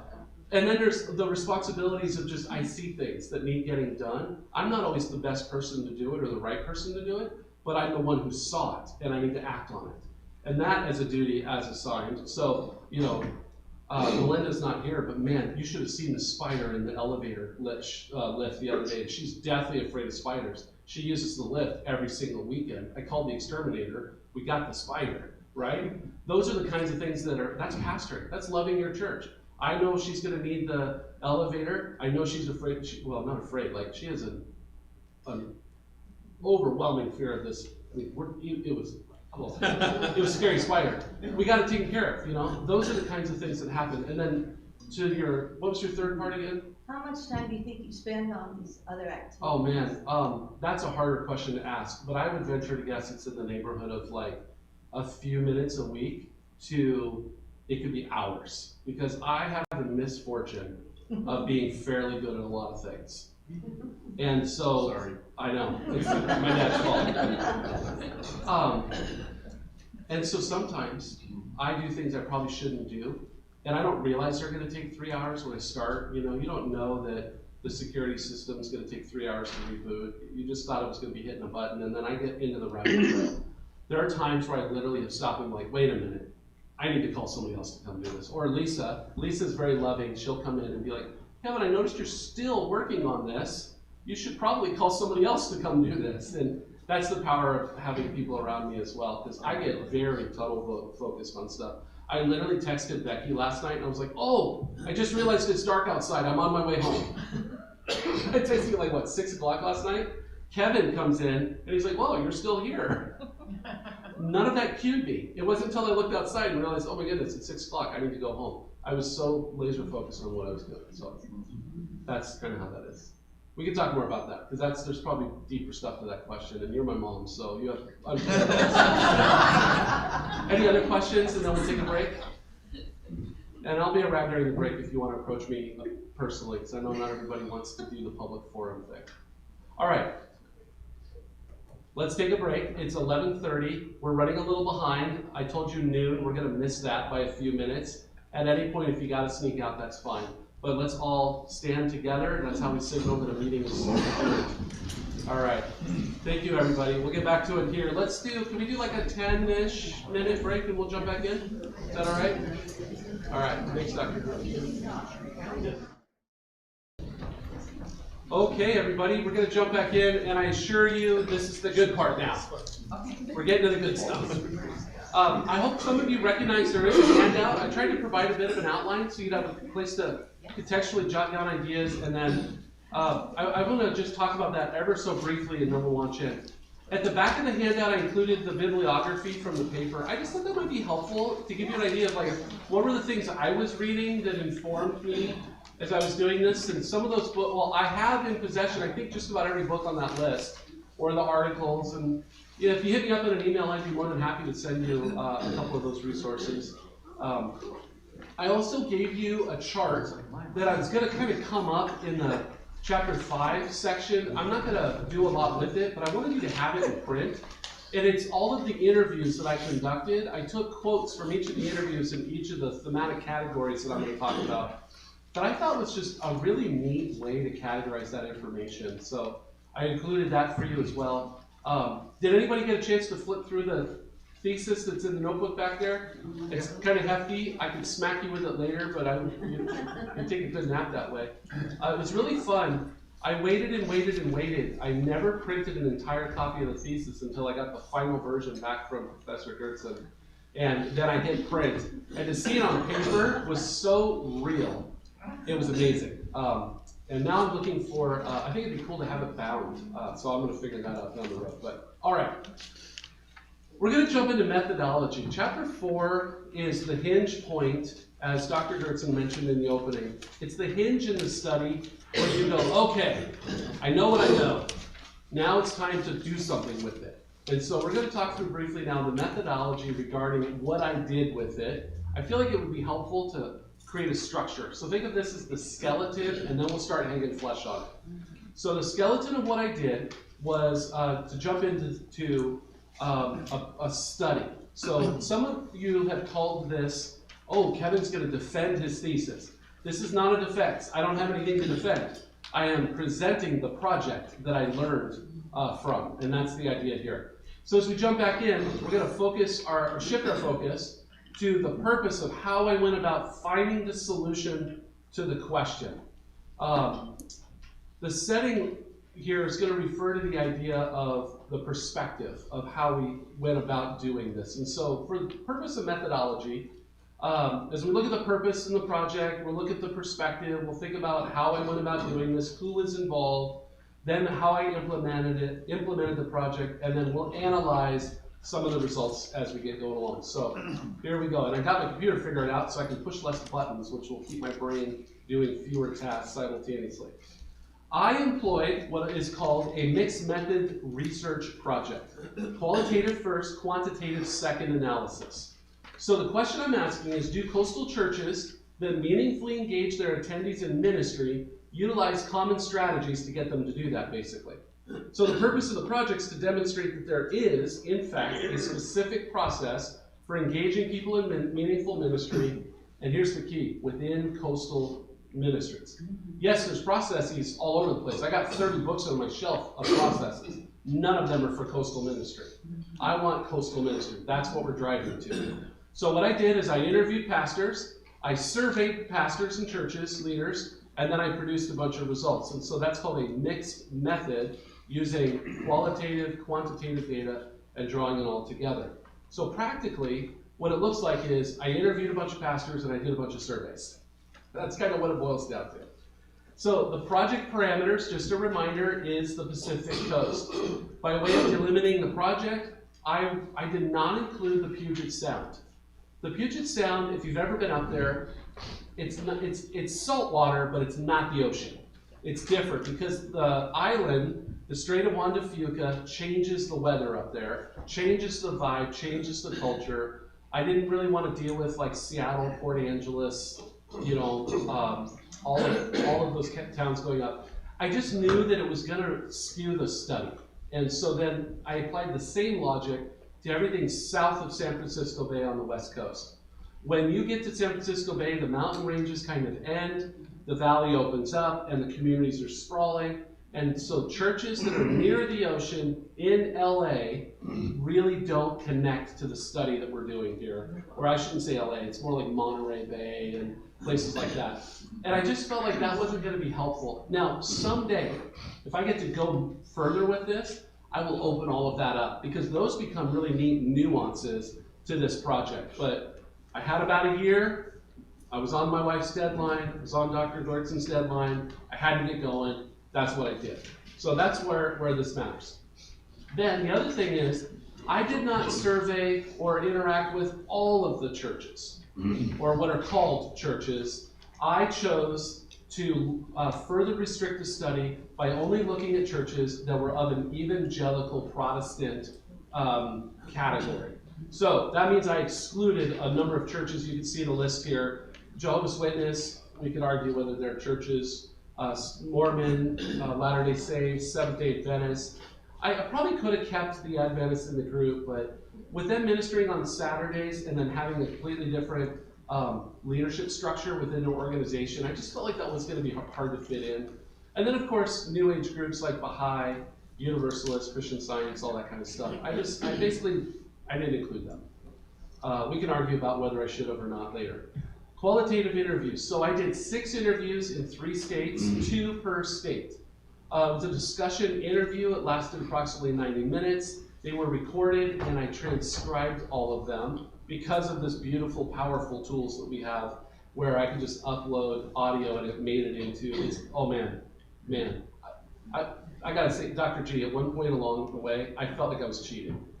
I think when I was listening, I remember sitting in the class, it was a few years ago now, you're there, Dr. McIntosh is there, and you're describing your 3x5 note cards and writing all your little notes and how you put them in a box, and then like 3 years later, you have the quotes from the books you had read, and I just was like, man, we're cheating with modern tools. What I accomplished in a year would have taken a person without digital tools probably 3 or 4 years to accomplish.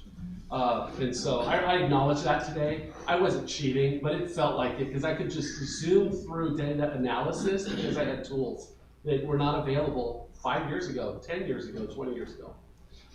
One of the cool things about doing interviews that I really enjoy is I'm a bit of a verbal processor, and so talking with people about these things was really helpful for me in creating context. I was able to contextualize the things these people were saying to me because of the ministry that they're involved in. And so we analyzed things like philosophy, their processes, how they implement church strategy. We talked about self-assessment, things that they do, and ultimately how they help their church people engage in meaningful ministry.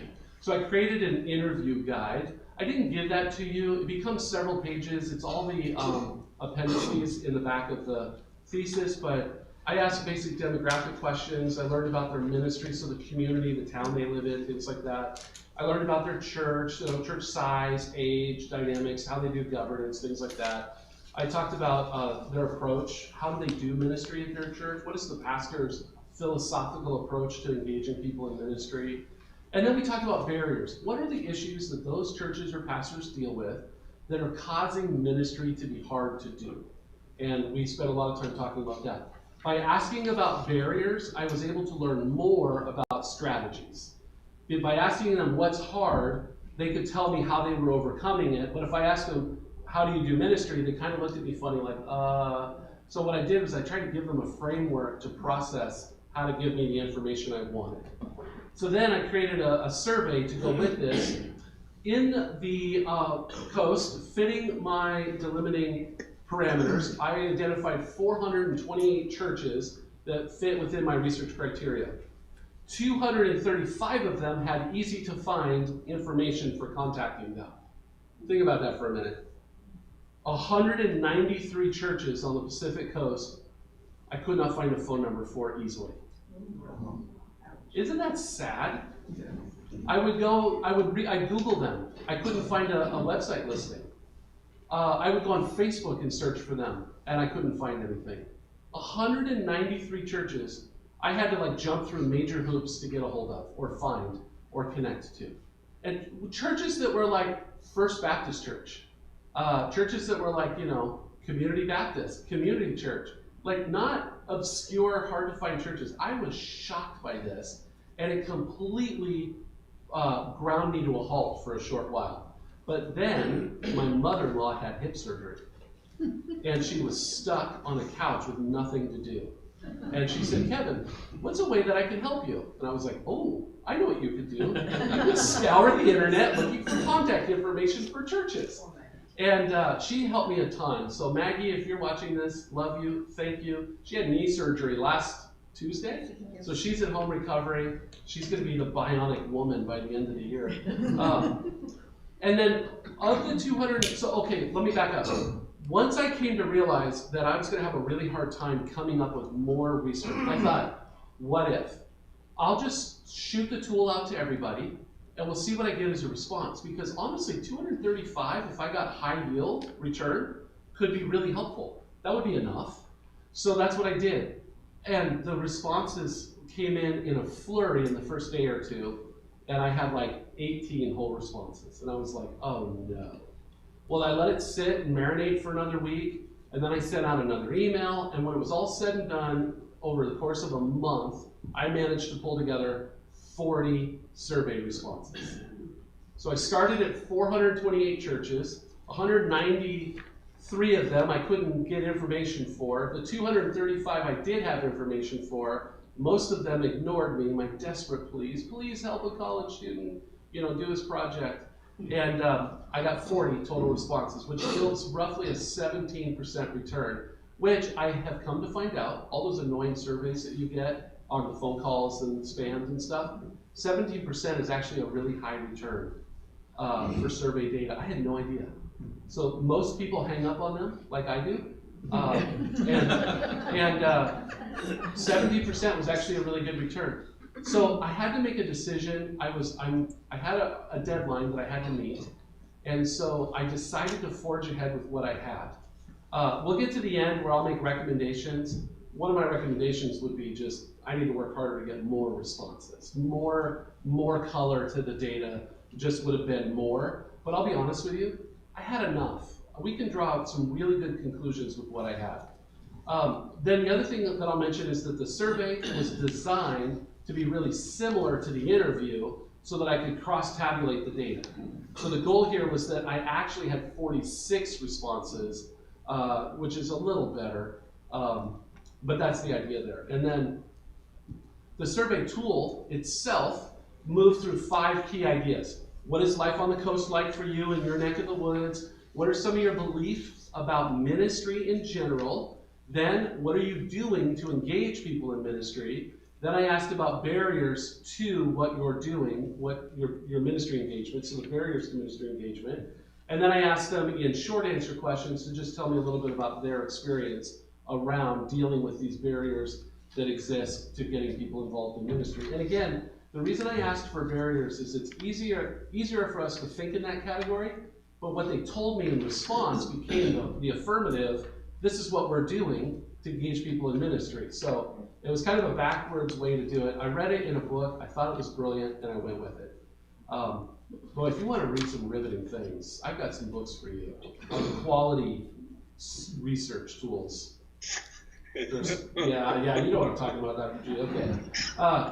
Actually, I found it kind of fascinating. I realized I have like there's something in me that really enjoys research. Obviously, I do research weekly on the same book, and I've been doing it for 15 years, but I found this whole process awesome. I learned about Likert scales. Anybody know what a Likert scale is?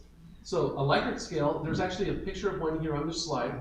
A Likert scale is where you're asked to affirm at a certain level, your level of agreement in this case. So I asked a statement, which I'll model here for you in a moment, of the survey tool, and then I asked pastors, and I said, do you agree with this statement strongly, a little bit, kind of neutral about it, or do you disagree with it? This was a primary tool that I used because it gave me colorful data as opposed to yes, no. Because yes could be on a spectrum, and so can no. And so I found this to be really helpful. Then, here's the fun part. I totally geeked out on this stuff. I find it's so cool. So then I take all of the interview data, all of the survey data, and everything I learned in the literature review, and I analyze all of that. That's called methodological triangulation. It's a really fancy word for, I took everything I learned and I made sense of it. But what it does is the interviews give me some contextualization. They add narrative. They add color to what the data gave me, which is patterns and statistical ideas. And then what the literature review helped me understand was, as I have a forming idea of what coastal looks like, I can have a context now to piece it all into. And then what out of that data, it was like the Matrix, which none of us are supposed to admit we've seen that movie, but the falling code, all this data, to me became images and sounds and things that made sense. And I could just see out of this data all of these contextualized truths that formulated for me as the findings of the study. And so the agreement here, what I was looking for was within this cross-tabulation, this methodological triangulation, was I was looking for data points that agreed with each other. Because that tells me I'm onto something.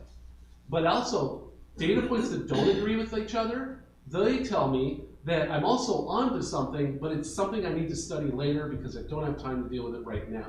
And so I focused on what agreed. I stayed the course, you might say, which is really hard for a personality like mine. So let's talk about the results. What did all of that data yield for us? So I've got the survey, I've got the results, the interview, analyzed, it developed themes for me. And I don't know if you've enjoyed all the photos I found for you, but I figured if you have to look at this many words, you should also see pretty pictures of where we live. So, all right, I did that for you, Christine. You know it. All right. Results of the study. Let's talk about this. This is the part that got me all excited. It took me months to get here, many late nights. But again, let's go back. Here's the question. Will coastal churches that meaningfully engage their attendees in ministry use a common strategy? Because if I can delineate the common strategies, I can write the book and become a bazillionaire to all 428 churches that might actually read it, which we all know 193 of them will never find it. So,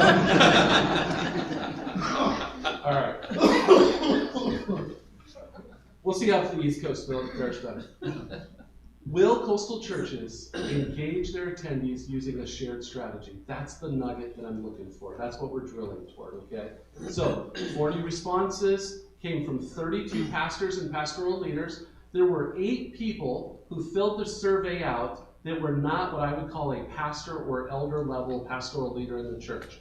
They did it on behalf of their pastor, or they served in a capacity that was like a youth or children's minister or something like that. I retained their responses because they were helpful, but that's why my 40 and my 32 don't line up. On average, of those 32 pastors, most of them have served in ministry for roughly 8-ish years. So that shows you the tenureship of 40 pastors randomly off the coast of West Coast of America have only been serving for 8 years. The outliers on that were a guy who served 56 years, and somebody filled it out who's been pastor for 2 whole months. And so I had to then, he listed 2 months, and I had to put that into numerical terms. And that's what reduces my 9.84 to 8.3. This will come up later, so I'm emphasizing it now. The other thing I found very fascinating, the average age of the church on the coast is 70 years old. Wow. The outliers are 137, 113, 93 and a half. I love how when you're over 93 years old as a church, you're like, and a half. It matters. I found that fascinating. There were a couple of outliers on the younger end. We had a church that was a 3-year church plant. There was a couple of churches that were less than 20 years old, but 70 was the average. Here at Grace, we're celebrating 75 years next year in 2027, so that's cool. We'll have lots of fun activities for that. The responses, so when you think about the coast, I was looking at the Pacific Coast in terms of its counties. So when you just think about all the counties in Washington, Oregon, and California, Clatsop County, our county where we all here reside for the most part, was the largest return with 9 churches responding. Humboldt County down in California had 7, and then Clallam, which is up north, had 5. And that makes sense for Washington because Clallam County is going to be the largest population-dense county in Washington state for on the coast. Remember, all those tribal groups, especially Washington, have large reservations, and then you have all of Olympic National Park that takes up a lot of land up there. And then Sonoma County failed to participate. And I'm not surprised. They are as far away from me as they could be, and there were very few churches that I could reach out to in Sonoma County that fit the research parameter because the further south you go in California, the more prolific the Catholic Church is. And so that was something that I ran into. Okay, survey results. Now, what did I learn? This is the piece, folks. You excited for this? All right, here we go. What I asked, one of the first questions I asked was about demographics. Tell me about your church. Churches in the coast are older.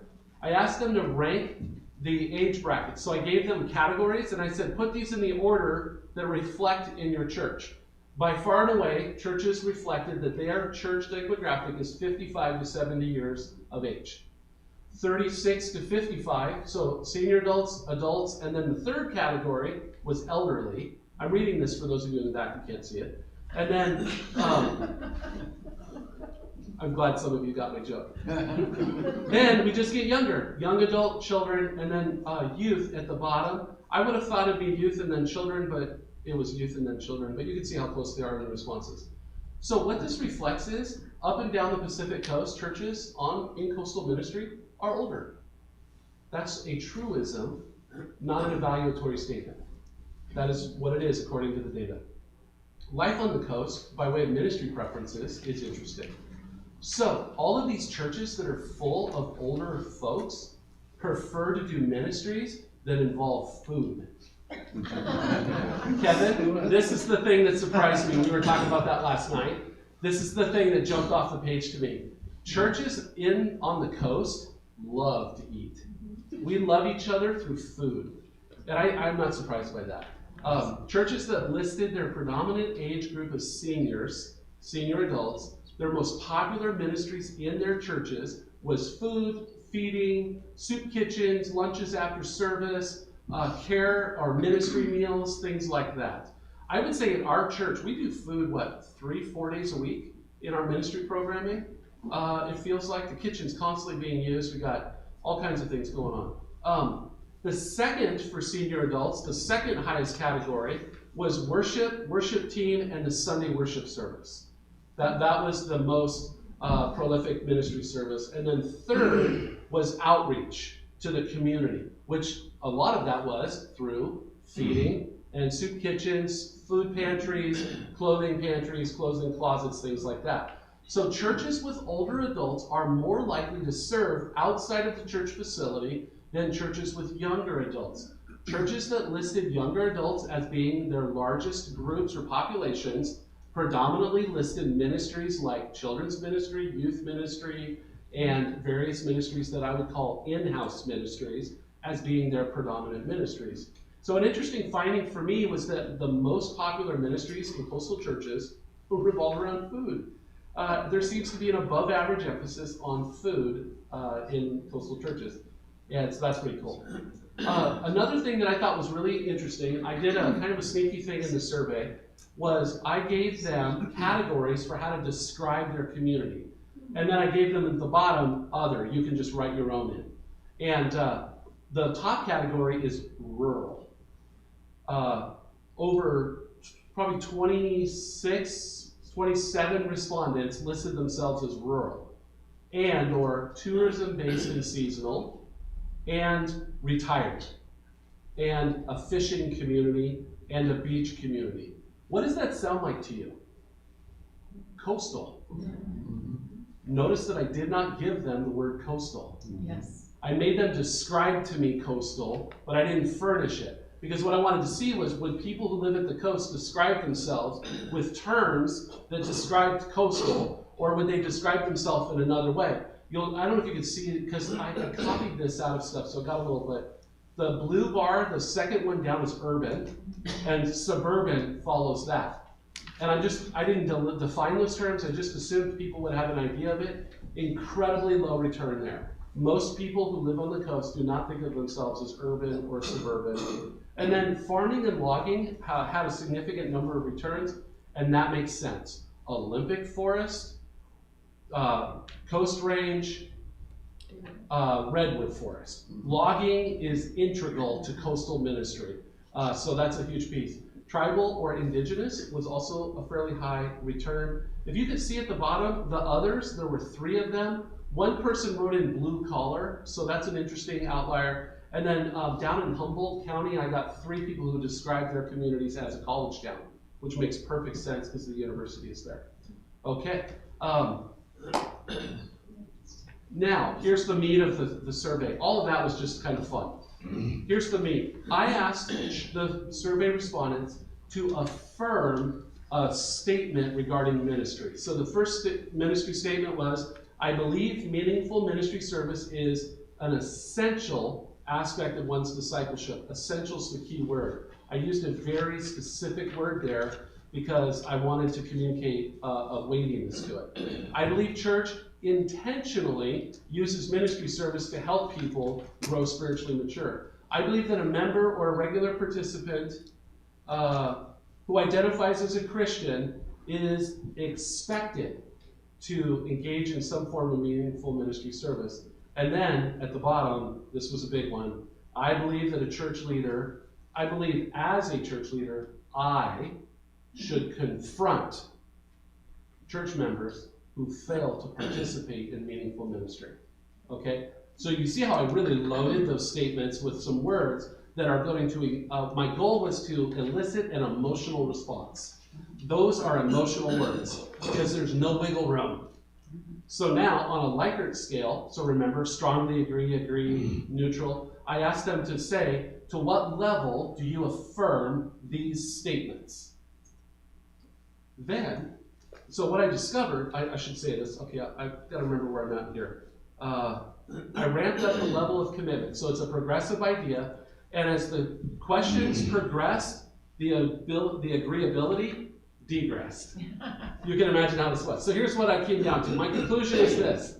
It seems that calling people to ministry service is viewed as an honorable thing to do. Expecting it is less so.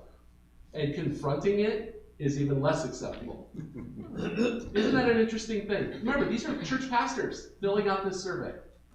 Then I asked them a number of questions about their church's strategy for engaging people in ministry.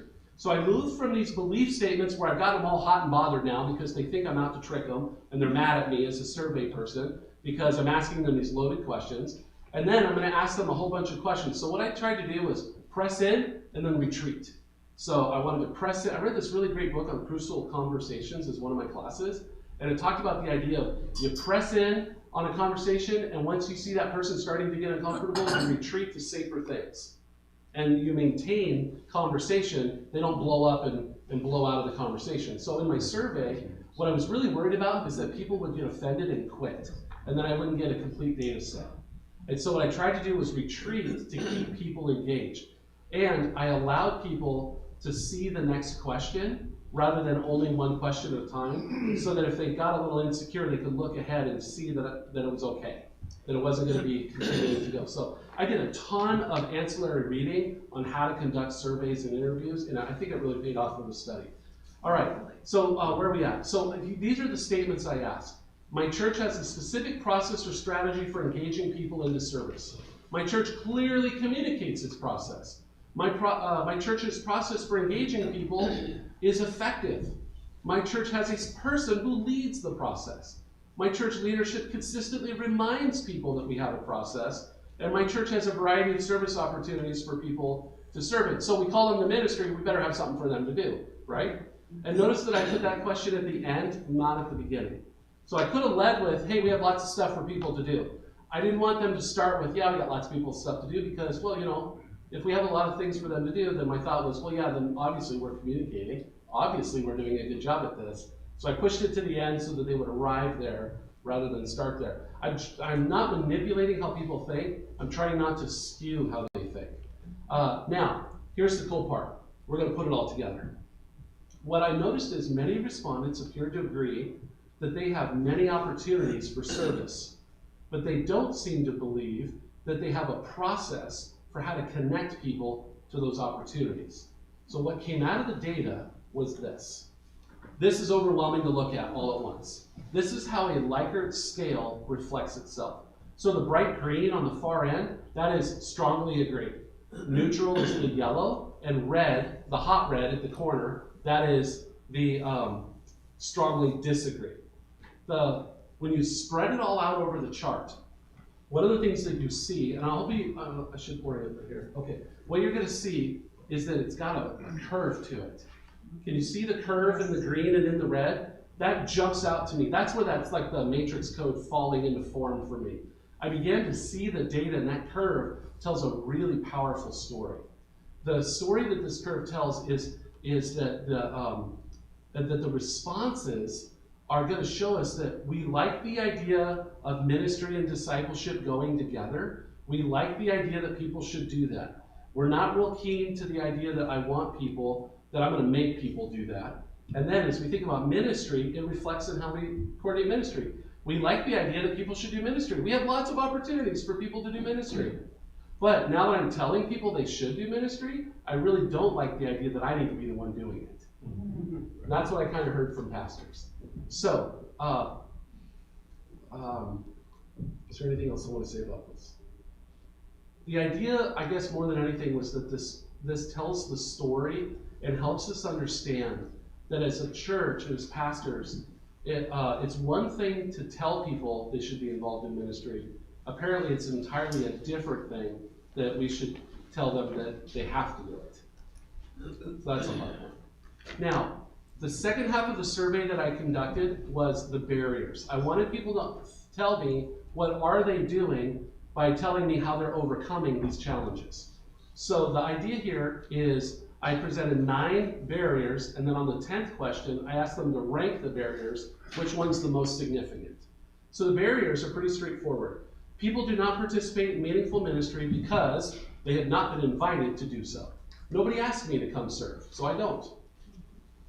I can't figure out how to serve. I want to, I'm just not sure how. I don't serve in meaningful ministry because there's no opportunities. There's more of workers than there are ways to serve, and that is actually true in little churches. The way I would say it is the workers are willing, but the opportunities are limited. I have to travel too far to get to church, so I only go once a week. That would be a barrier limiting their ability to serve. I don't prioritize meaningful ministry engagement. I have the time, I just don't really use it for that kind of stuff because, well, frankly, I'd rather go fishing, or I'd rather do. People are not in the community for very long. They're snowbirds who come out to the coast for the summer. They're here for a few weeks. They're retired folks who leave for the winter, so they don't engage. I'm not here long enough to be involved in long-term ministry. People are prevented from serving because they can't drive in the dark or in the twilight, especially if it's raining or foggy, which you get down south. People have become older and they just physically can't do the ministry they once did. And then people choose to do other things, community festivals. One of the things that our town competes with on a standing basis is the Sunday market. If you want to participate in the Sunday market, forget going to church in this town anywhere on a Sunday morning.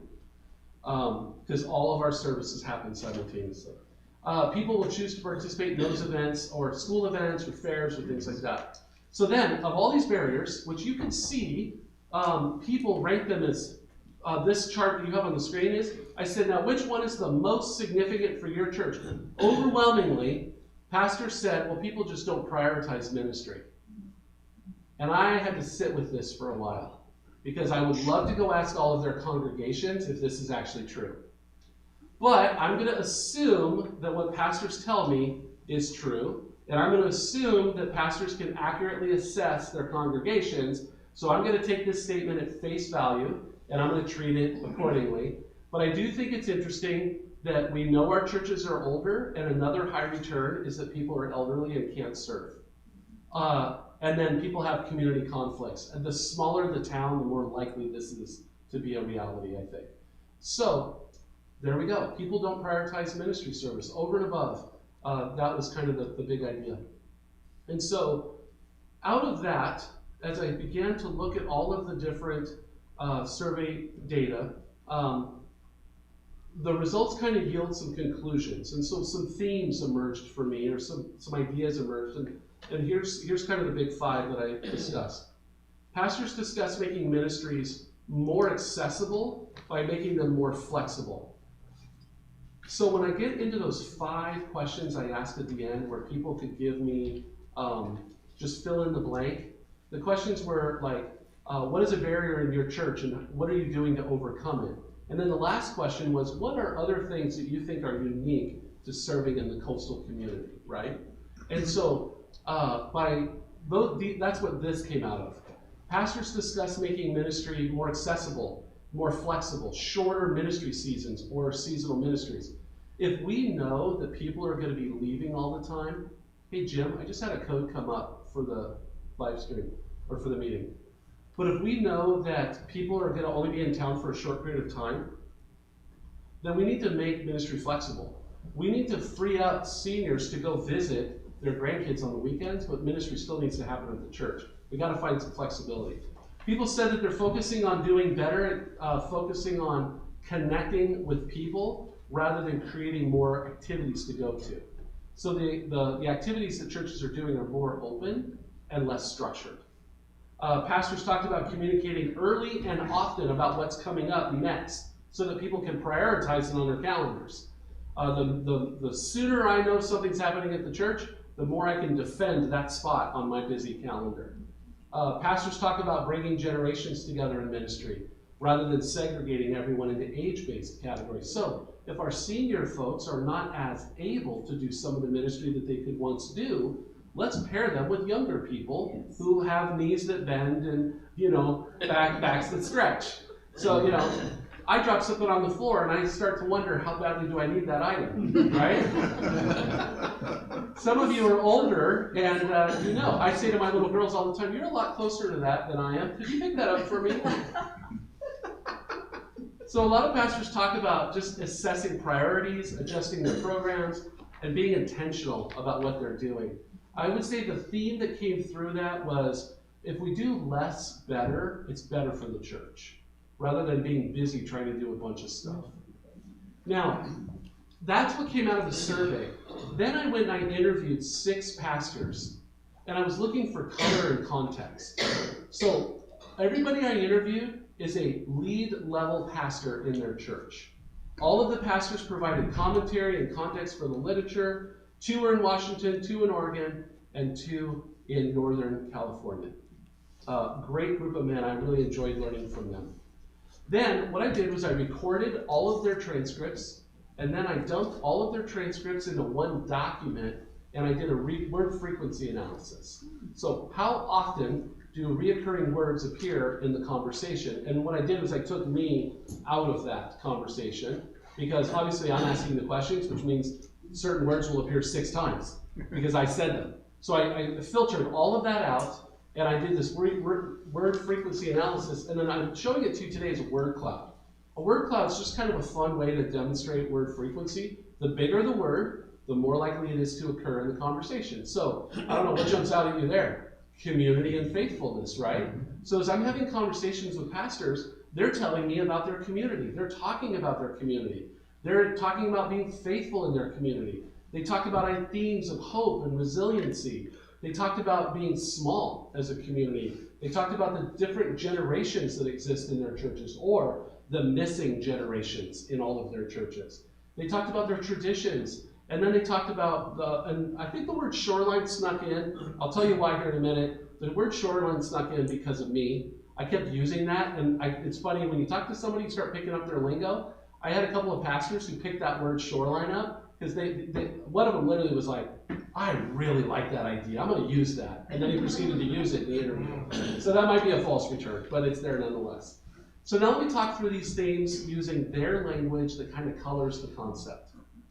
They talked a lot about community. Across all the interviews, they described their churches as deeply embedded in the social and the emotional fabric of their town. They were very possessive as they talked about it. Their church is not just a place to worship, it's a place where people gather. Many of the churches in these small communities are where the civic meetings take place. They're where the quilting groups get together. They have artisan fairs in their parking lots. Many of these churches have the largest parking lots in the community. Stuff like that. And so they see themselves as not just a place of worship, but as a place of gathering, where people come to connect. And also, many of these churches are Red Cross certified, so they're shelters. They also view themselves as a refuge. They've got food pantries, they've got clothing closets, they are the high place in the event of tsunami or something scary like that. And many of them see themselves, to use a coastal term, as an anchor in a drifting culture. I love, one of the pastors said that phrase, and I was like, oh, I've got to use that. That is so good. In small coastal communities, ministry is inseparably linked to daily life. Because when you're the pastor, you don't get to just go to the store. Anybody ever been to the grocery store with me? They won't go. My family will not go to the grocery store with me. I'm going to run into 5 people, and I'm going to have 5 conversations, and I'm going to do pastoral ministry at the grocery store in the soup aisle. It's real. It's inseparable. You know, my wife and I go for a walk in our neighborhood, and we cannot make good time and get exercise because we end up chatting with all of our neighbors. I love that about my little Leave It to Beaver neighborhood. So whether it's a coffee shop conversation, or one pastor, he walks the docks down in Newport. One of the pastors goes to school events. Pastors are pastors to the whole town. And so the church becomes integrated into the whole community. So that's why our faithfulness becomes so important. Every participant emphasized the idea of faithfulness in their ministry. Faithfulness is the measure of success, not tenureship, and not church growth. Rather than pursuing growth and visibility and importance, these pastors all talked about faithfully showing up every Sunday, 52 times a week, and bringing the word, staying rooted in their calling, and being faithful to the long-term success of their church and to their communities. In fact, half the time these pastors talk about their communities, I wasn't even sure if they were talking about their church or their town, because they were so interwoven. One of the pastors described ministry as a slow, steady walk rather than a sprint. And then one of the other pastors defined success in terms of showing up consistently, remaining faithful to God's call, regardless of attendance or visibility. He values quiet endurance over flashy growth, and he sees his role as stewarding a legacy of spiritual presence in his community. And I like that. Those beautiful ideas. Participants described presence, so kind of building on that idea, as being in the community. The schools, the firehouses, the fishing docks, the cafes, they go into people's homes. One of the pastors said that he believed that presence is the foundation to meaningful ministry in his community. I loved how these pastors kept co-opting all of my phrases. I would talk about meaningful ministry, and then they owned it like they came up with the idea. I love that. It was actually really good for my research purposes that they started to use my vernacular. But they go to all the school games, the school events, the local gatherings. They go to community meetings. They're a part of what's going on in their town. You know, when something tragic happens in the community, you know you're a pastor of a community when the police chief calls you, or when the fire chief says, hey, we've had a rough one tonight, you need to come. That's a powerful idea. So this embodied presence fosters and enables this organic pastoral care of not just the church, but the whole community. And rather than relying on infrastructures and institutions and buildings, it's all about proximity and visibility and then responsiveness. Presence isn't a strategy. It is a spiritually practiced, being rooted in humility and attentiveness to the community that we serve in. All of the pastors I interviewed talked about hard things that they have faced. Every one of them mentioned how hard the pandemic was.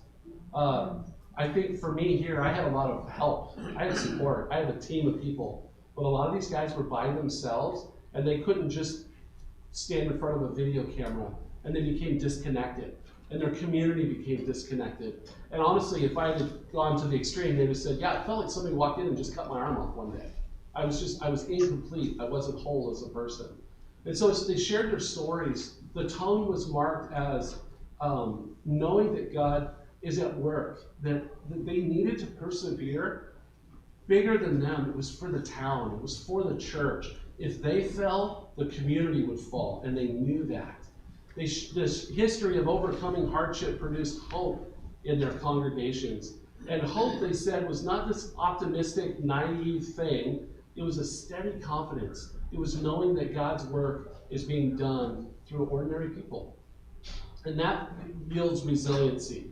Resiliency is this recurring theme that came up over and over and over again in the conversations, in the survey and in the interviews. Pastors, churches, people who live on the coast think of themselves as resilient. We have overcome a winter storm. You know, resiliency is shared in the knowing nod of when I say things like, remember the 2007 storm? Remember the Columbus Day storm? Remember the bad storm where trees were snapping last winter? Like, we remember that. We remember the hard frost that killed the crop. We remember the plight that ripped through the cattle. We remember these things. The resiliency of overcoming these things is what's linked literally to the fact that we live at the coast, where storms and economic hardship and cultural changes are just literally part of the landscape. One of the pastors shared this really dramatic story. I can't tell the whole story today, but it literally closed the doors of his church. Yet, the community rallied around the church, and they persevered that church through its hardship, and the church came out on the other end. That's resiliency. That is an amazing thing. It's a necessity in coastal life where both the physical and the spiritual storms are very common, and we all have to work together to overcome them. And then another big thing that came out of this conversation I had with these pastors was this idea of generations. Generations literally referring to the different age categories. Participants consistently voiced concern that younger generations were being lost to them. Some pastors noted that the youth were still engaged, but when they leave for college or they go find skills, they don't come back. Most acknowledge that a decline in regular attendance is because they're missing whole generations in their building during worship services. The challenge is framed both culturally but also spiritually. Culturally, coastal communities just can't support developing a lot of our young people. We don't have colleges, we don't have universities, we don't have, even if you wanted to be a lineman with the power company, where's all that training going to happen? Not in Astoria. You're going to go somewhere else. And so they leave to acquire skills. Most of them don't come back. All 6 pastors expressed concern over how do I pass on the legacy if the next generation is literally not there to receive the baton. They're retired transplants. That's who's there. Because churches in the coastal communities are older, they're predominantly populated by older folks who did not grow up here. They retired out here. And so when you think about the legacy of, say, our own church, I've been here 15 years. Most of you are new in the last 5. Even as I look at this room, we got a handful of our old timers, but I've watched this church turn over 4 or 5 times now in 15 years. It's really exciting. We have all these new families in our church. They won't be here in 5 years. I know that. When I shook Justin Linville's hand when he left, I said, well, man, it's the North Coast. You're leaving and I'm staying. That's how it works around here. And he nodded and he was like, yep. And that was enough. That's life. That's the coast. All of them expressed, who do I hand this baton to? Because the older folks who are here, they don't know our legacy. They're new to us. And so there's very few that we can pass that generational knowledge and wisdom, that institutional knowledge on. And so there's a lot of concern. And what that translates into is senior pastors are staying in the pulpit for too long because they don't have somebody to hand it to. There's this great fear, well, if I give it to this 30-year-old kid, this 20-year-old kid, they're going to mess it up. I've been stewarding this church for decades. I'm not going to turn it over to some pipsqueak, right? That's a real thing for pastors. And I'm seeing a lot of pastors on the north, in coastal ministry, their average age is up there in years, which is crazy, but it's real. All right. Then we have this idea of change. While some view change as a threat to tradition, most frame it as an opportunity.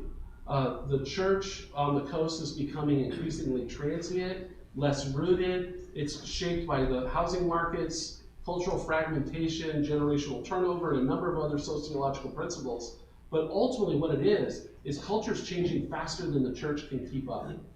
And so the church can't respond to the level of change that we're experiencing because churches on the coast are old. They're 70 plus years old.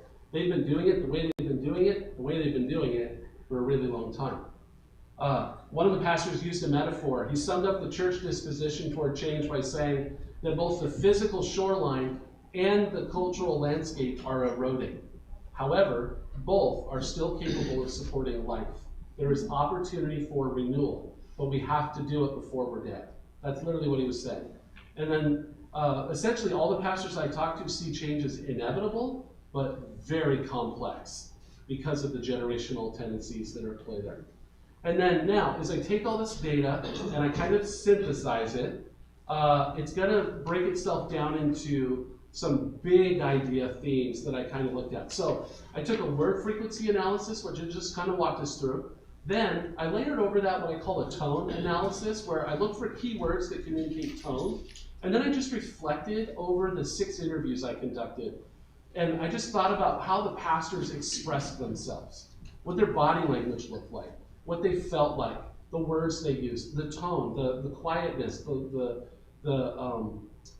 words, how fast they talked, how slow they talked. I took all of that into account, and then I just looked at my overall data, and I kind of just came across these big 3 ideas that pastors right now are responding to all of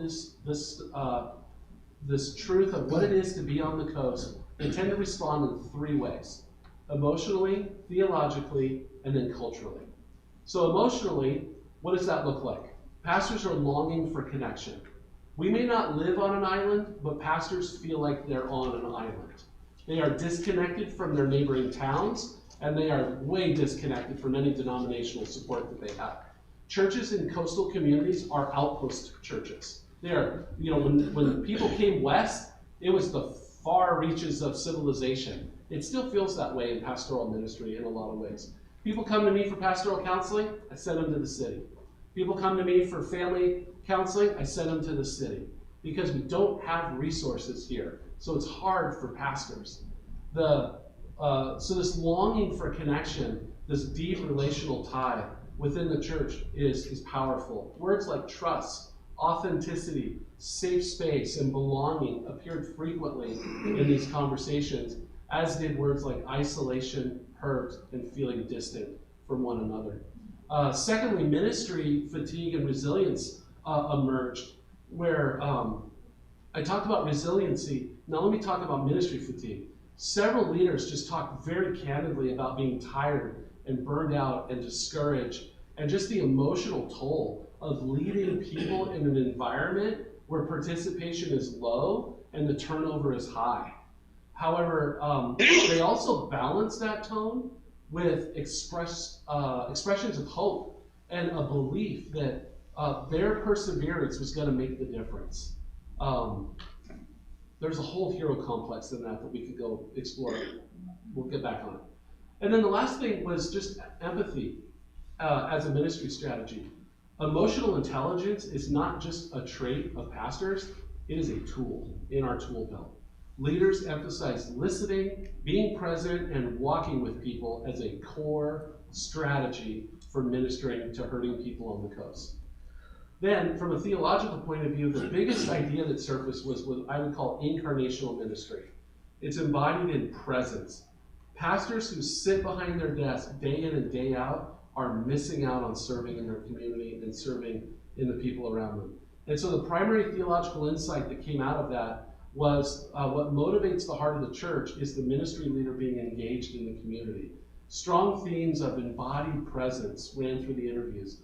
They described it as showing up, or being with, or living among, resonating with the ethos of incarnational theology and ministry praxis. So that idea is that if they believe this is true, they went and did it. So I believe that I need to be present in my community. I go to high school football games. I go to basketball games. I go to wherever my community is, that's where I go. I go connect with them. The smaller the town, the more important and the easier it is. The need for presence is especially pronounced in this coastal context because we're isolated. Folks will go to an event and look around and be like, oh, pastor's not here. I hope he's doing okay. Because it's that small of a town. Everybody knows your name, that kind of thing. Cultural themes also emerged, talking a lot about culture on the coast. That seasonal, slow-paced, relationship-focused culture, individualism, curiosity, very artistic, very artsy culture. It's very resistant to institutionalized things. There's a a bohemian nature to people on the coast, which doesn't hurt or doesn't help institutionalized religious organizations.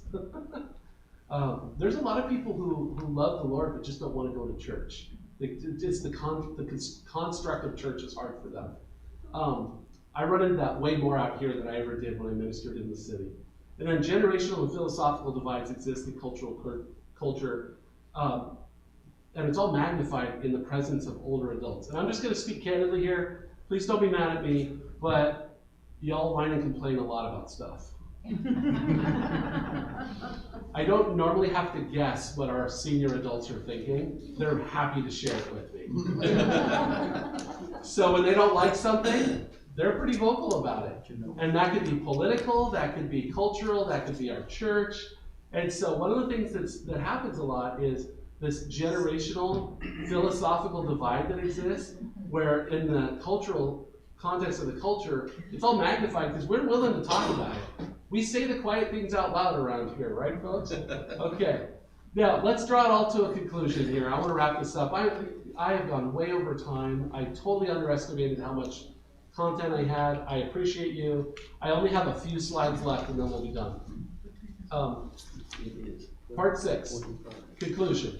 Will cultural churches that meaningfully engage their attendees in ministry Utilize common strategies. That's what we're driving for. Yes, they will. I learned it. There's 7 of them. I know there's 7, but let me talk through it quick. Here they are on a list. I know some of you were interested in that. I think I gave them to you in the handout. Let me just walk you through them. Communities on the coast have rhythms that ebb and flow like the tides of the ocean. Our ministry needs to reflect that. We need to have rhythms in our ministry. In our church, we have an off season. We literally have an off season where we just don't get much done around here because it's dark, and it's cold, and it's wet, and everybody's sick, and nobody wants to go anywhere. So we don't plan all of our stuff during the winters. We do important stuff in the summers and in the late spring when people are around and people feel good. The sun is out and people are energetic. That's a cultural element that's important. So ministry in shoreline coastal churches necessitates a flexible, contextualized ministry model. We have to read our culture and behave accordingly. Urban calendars are set. Enough people will show up, we're just doing it on a Wednesday night no matter what's going on in town. Coastal communities, their calendars, well, when is hunting season? When is fishing season? What's going on at the high school? Okay, now we know when to have our Bible studies, right? Because we have to be present in the culture, and we don't want people to have to decide which one they're going to do. But we also have to be careful that we don't just give ourselves over to those things either. Churches in the coastal community need to be flexible because flexibility is not an optional thing here. We have to be flexible people. You know, meetings start at noon unless the elk are in the road. We're flexible, right? The smaller the church community, the more true this is. One of the things that one of the pastors observed in the survey was that rigid programs don't work here. He literally said that as he described his ministry. He just said, yeah, we got to be flexible. Things don't always start on time. Things don't always finish on time. And sometimes things just can't happen the way we want them to happen because that's what it is. We live at the coast. We live at the beach. That sentiment was echoed throughout all the surveys.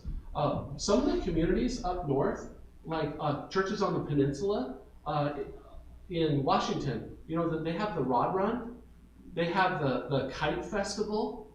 There are churches that just don't meet because literally people can't get to their buildings because there's so many people in the town.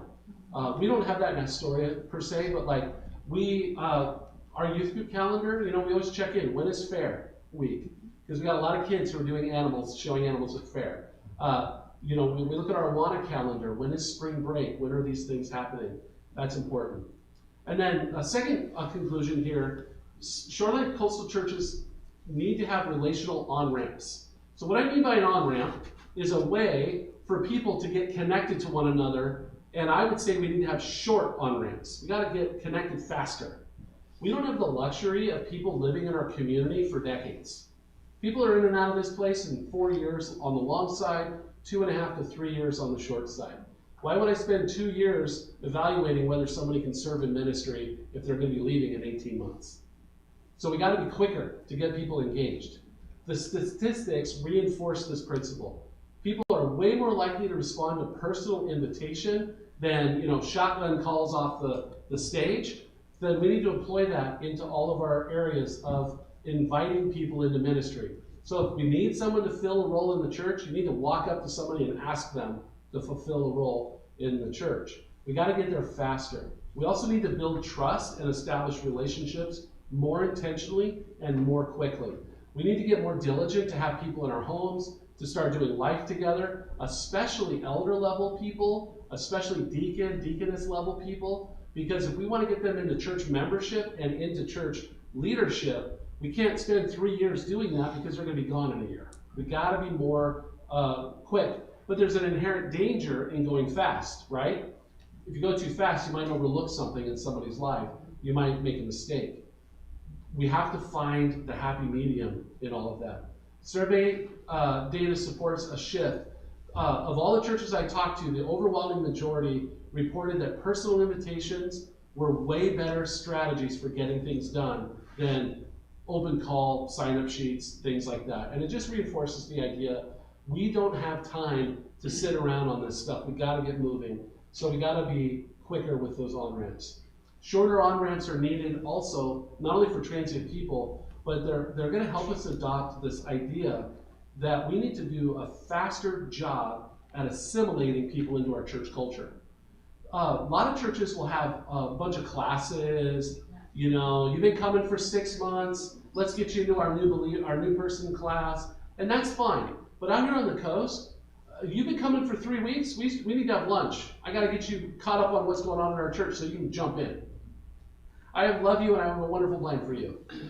Let's start you next week in the nursery, right? That's what it looks like. You got to get on the ball with this stuff. And so these short on-ramps, I know I sound like very urgent in this, but it really is the difference. And this is not what the books tell you. Every book I've read on assimilation, every book I've read on church leadership, slow and steady wins the day. And every one of those books was written in a city by a large church by a pastor who had all day to do this stuff.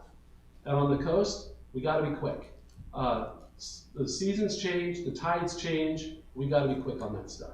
A third conclusion is that we have to use what's called narrative framing to help people engage in ministry in a meaningful way.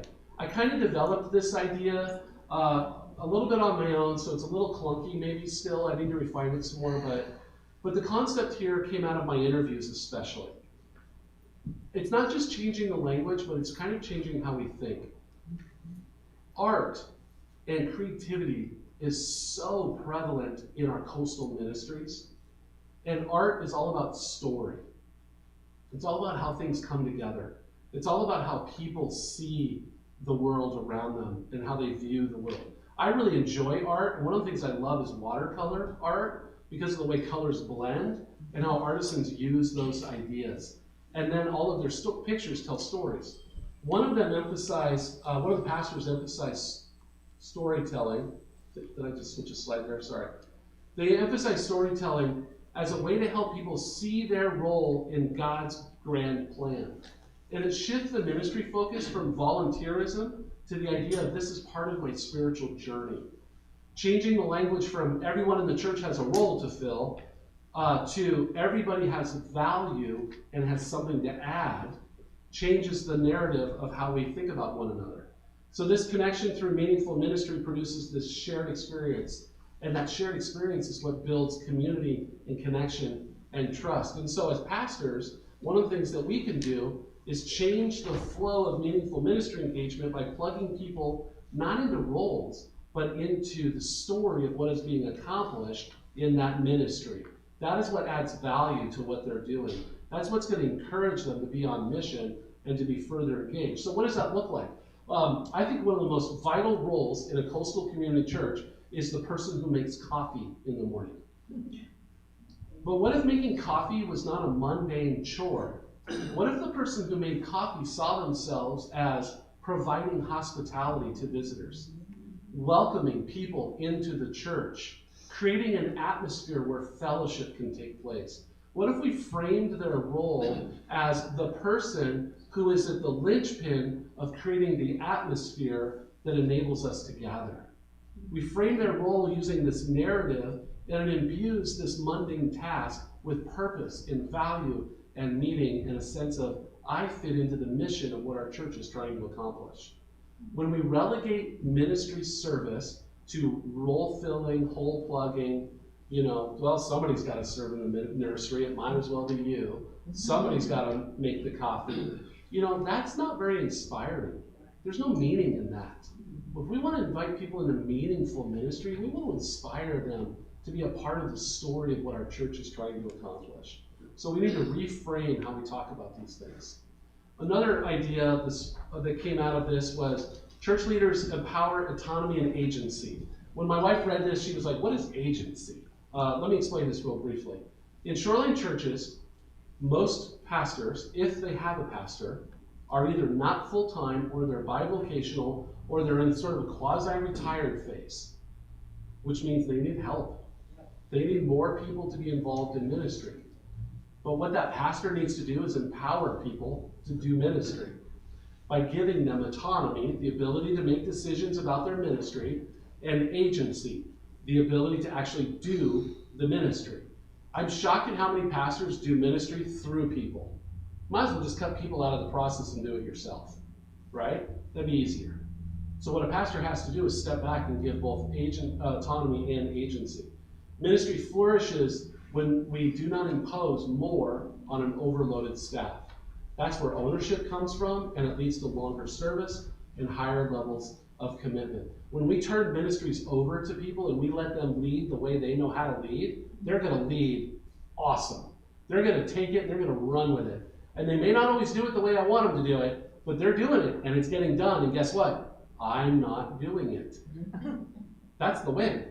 So I operate under the rule, and I read this in one of the leadership books. I think it's Maxwell's idea. I think it's his 80% rule. If they can do it at 80% of my capacity, that is awesome and good enough, and let's get going. And if they can't, maybe I can teach. If I can't teach, we'll find somebody else. But the goal is to get people turned over through autonomy and agency to minister. When we empower people, we exponentially increase our capacity. When we give people agency, more gets done.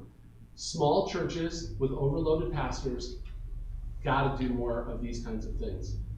Ministry and shoreline cultures thrive better when ministry is decentralized.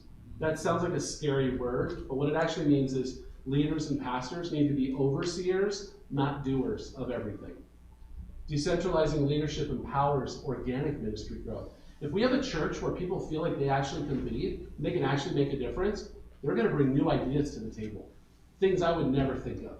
And the church could grow and flourish as a result of that. The fifth idea here is that ministry in shoreline coastal churches flourishes when leaders follow up with those who are serving in ministry. I am so guilty of this. I will get people engaged in ministry and be like, all right, awesome, you're on it. Let me know if you have any problems or need anything. And then I disappear because I got 30 other things that I'm going to go do. Man, that's terrible. That's a terrible strategy. So one of the things that I noticed in Coastal is because it's so relationally driven, we've got to follow up. But then we also need to ask the right questions. I am really trying to break myself of asking, how did it go?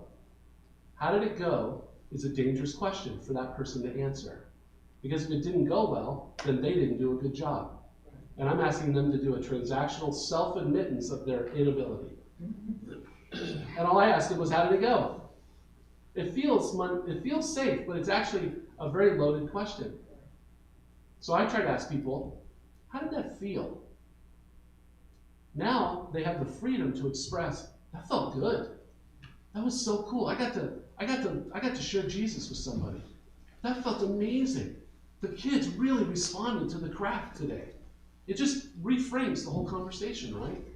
The how did it feel prevents people from giving up because it's too hard or I'm not good at it, or feeling like I'm not skilled enough or I don't have enough ability.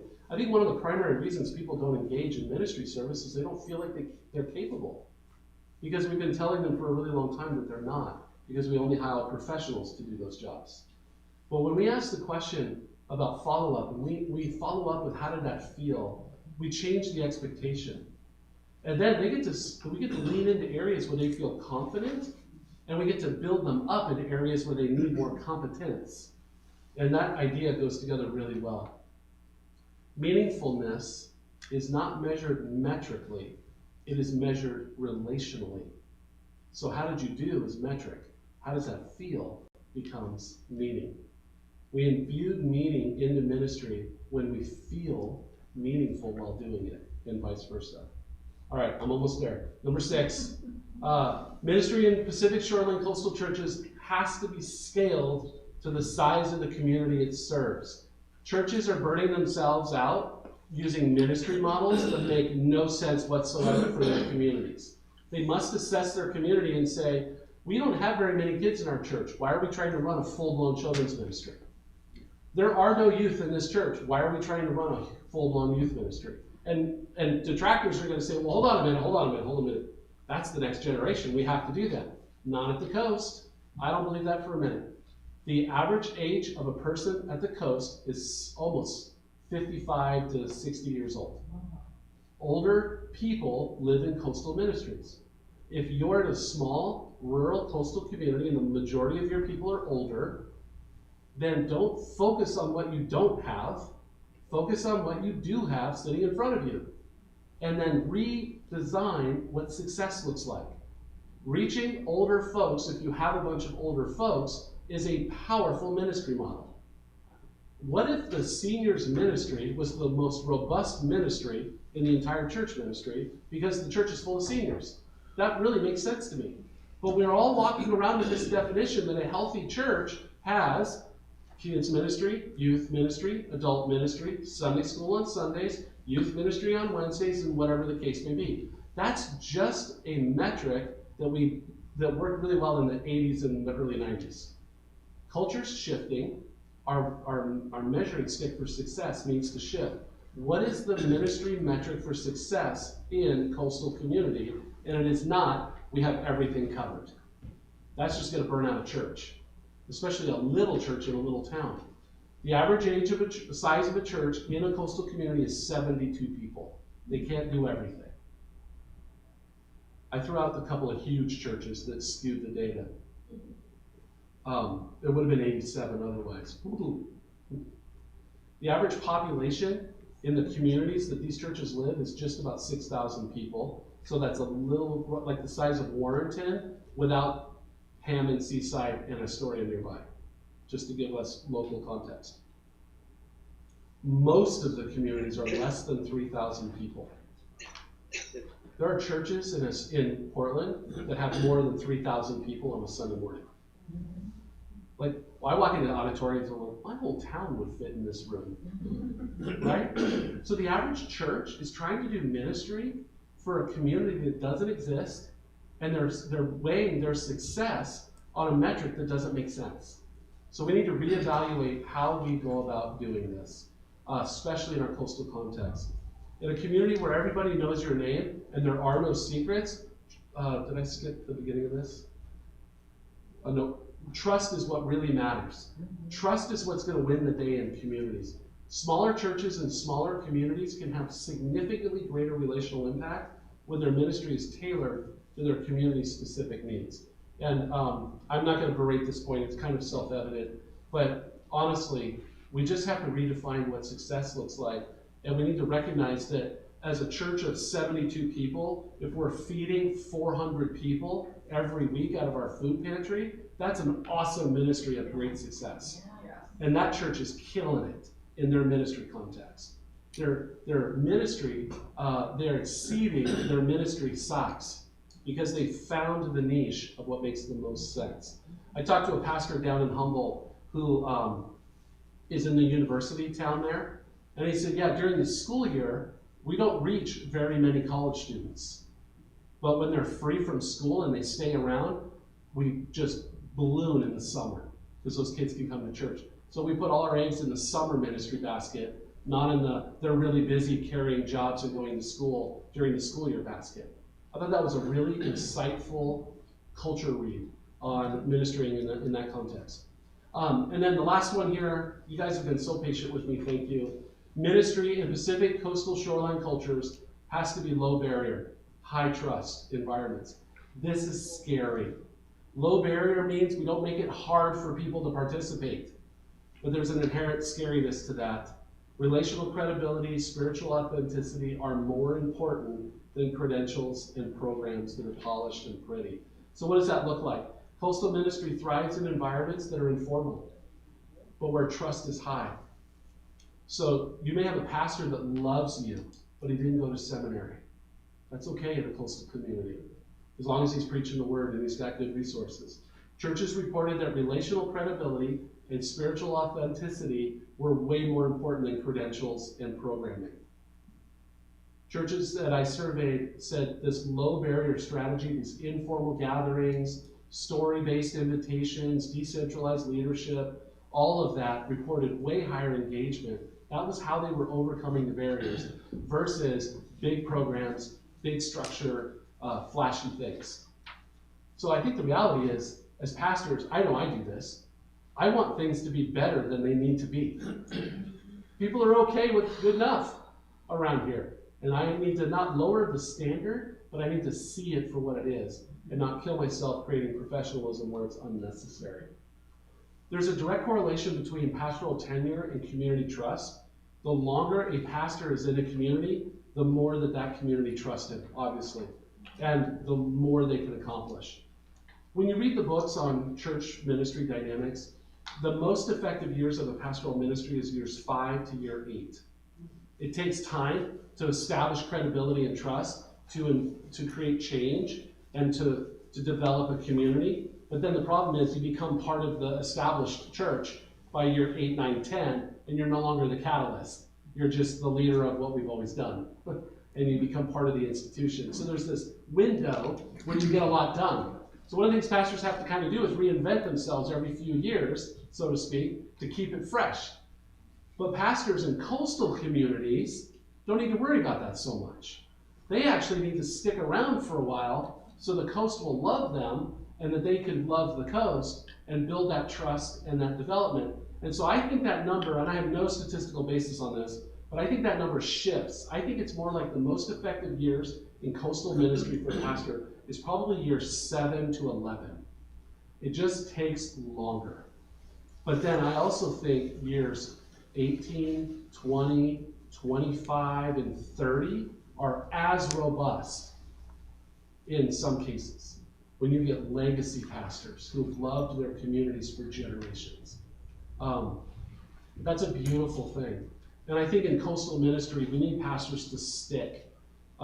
We need churches that are listening and present. We need authenticity more than we need structures and professionalism and all of the really fun, nice stuff that the books all say we're supposed to have. So, there you go. I did it. We got to the end. I did it in an extra hour. I'm so sorry. And now you'll have to come back and listen to me again tomorrow for an hour. But I promise you tomorrow's sermon is short on purpose. I just want to close, though. I thought I had a slide in here. I don't. But I just wanted to close, just by way of a closing comment, that what I really endeavored to do with this whole project was to create something that others could build on, that would be useful as a tool. And so I won't be as vigorous in the near future on this, but I plan to really do something with this. I think there's, I don't want to sound overly humorous here, but like there's a book in this. There's a tool for other pastors. There's a mechanism here. And so I'm just real quick, sorry for you in the room, but I'm going to talk to the live stream for a sec. A lot of my pastoral colleagues couldn't drive to be here. But if this is something you want to keep working on, then all my contact information is available to you, and I would love for you to reach out to me so that we can start to build maybe a coalition of pastors that are thinking about these things. That would be really cool, especially if it was up and down the whole Pacific coast. And so I want to encourage us to think about those things at the pastoral level, at the church level, and also in our community, the cultural level as well. I think we're on to something pretty great, but it needs a ton more refinement for it to become a really helpful tool for others to use. And so I want to invite you into that process. Also, for all of you pastors who are serving in a very hard ministry context, just know, sorry I'm emotional here, you're not alone in that. You don't have to do it alone. There's us out here who love you, and we want to see you succeed. And sorry, that's my heart coming out. But it's a really big deal to me because I'm watching pastors burn and crash, and I don't want to see that happen. And so we're here for you. We care about you. There are churches that want to come alongside you. And if anything, we just need to rethink what you're doing because you're probably trying really hard at things that just aren't going to work. Because it's coastal, it's not suburban, it's not urban, it's not rural. And so I don't want you to be alone. And then the last thing I wanted to just mention is I'm so grateful for my church and how much you guys have supported me in this process. And I think I'm just having the release of it's done. Yeah. I've crossed the finish line. So I'm going to stop talking. So thank you.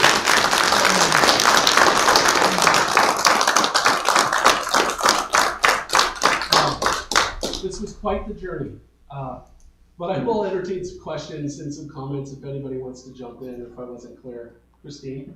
My only comment is, you did all this work, and it would be really good if some of the Portland schools, Multnomah, Yeah, would be able to hear your research yeah. and understand at the seminary level what kind of people need to replenish the coastal pastors. Yeah, so we're done. I'm not going to go into more stuff, but as part of my project, I had to make recommendations at the end.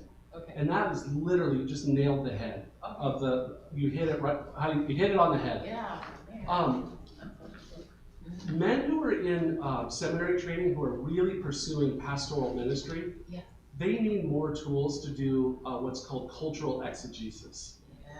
We need to be way more diligent in learning how to read our culture, to parse it out, to understand it, and then minister to it.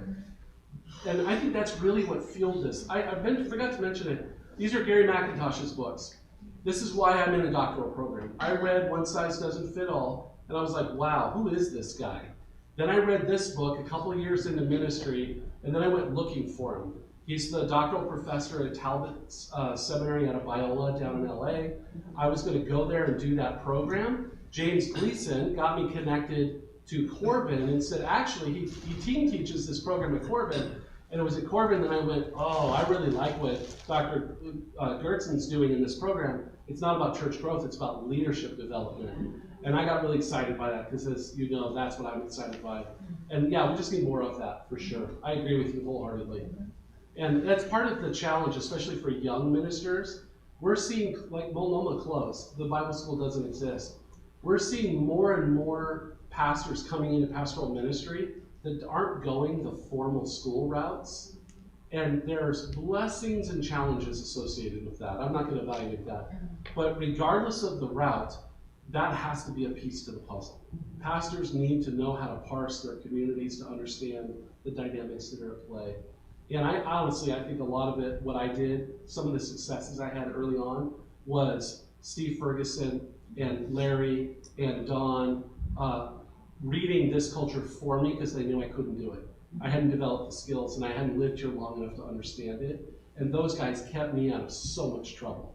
Then, as I got a little more ambitious in ministry, they started to help steer my Energizer buddy excitement. Sidney Ferguson used to say to me all the time, you just need to slow down, Pastor. Too much, too fast.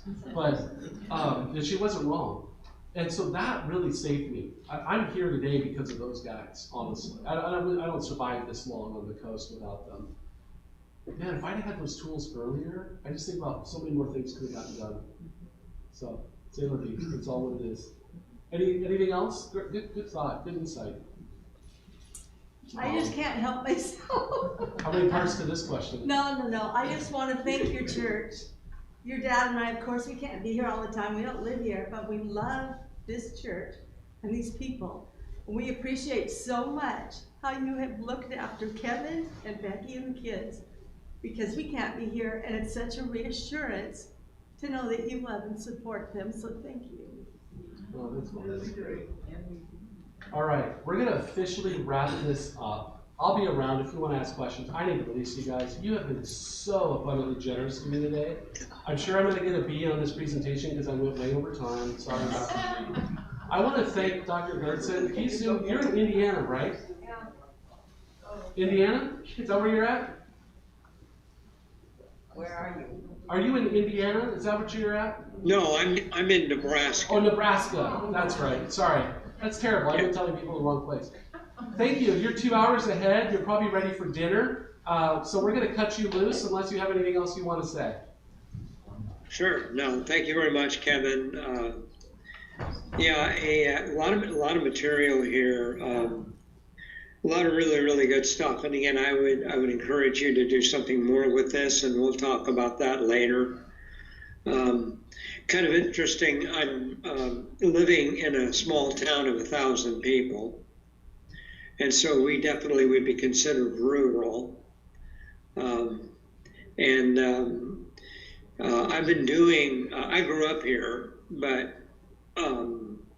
just living here now, post ministry, post education, and doing the cultural exegesis of the community, so much of what you outlined here in your last 7 summary points would almost be exactly like this place. Almost exactly. Yeah, no, we don't have any coastline here. By the way, we have the most running water in the country in Nebraska.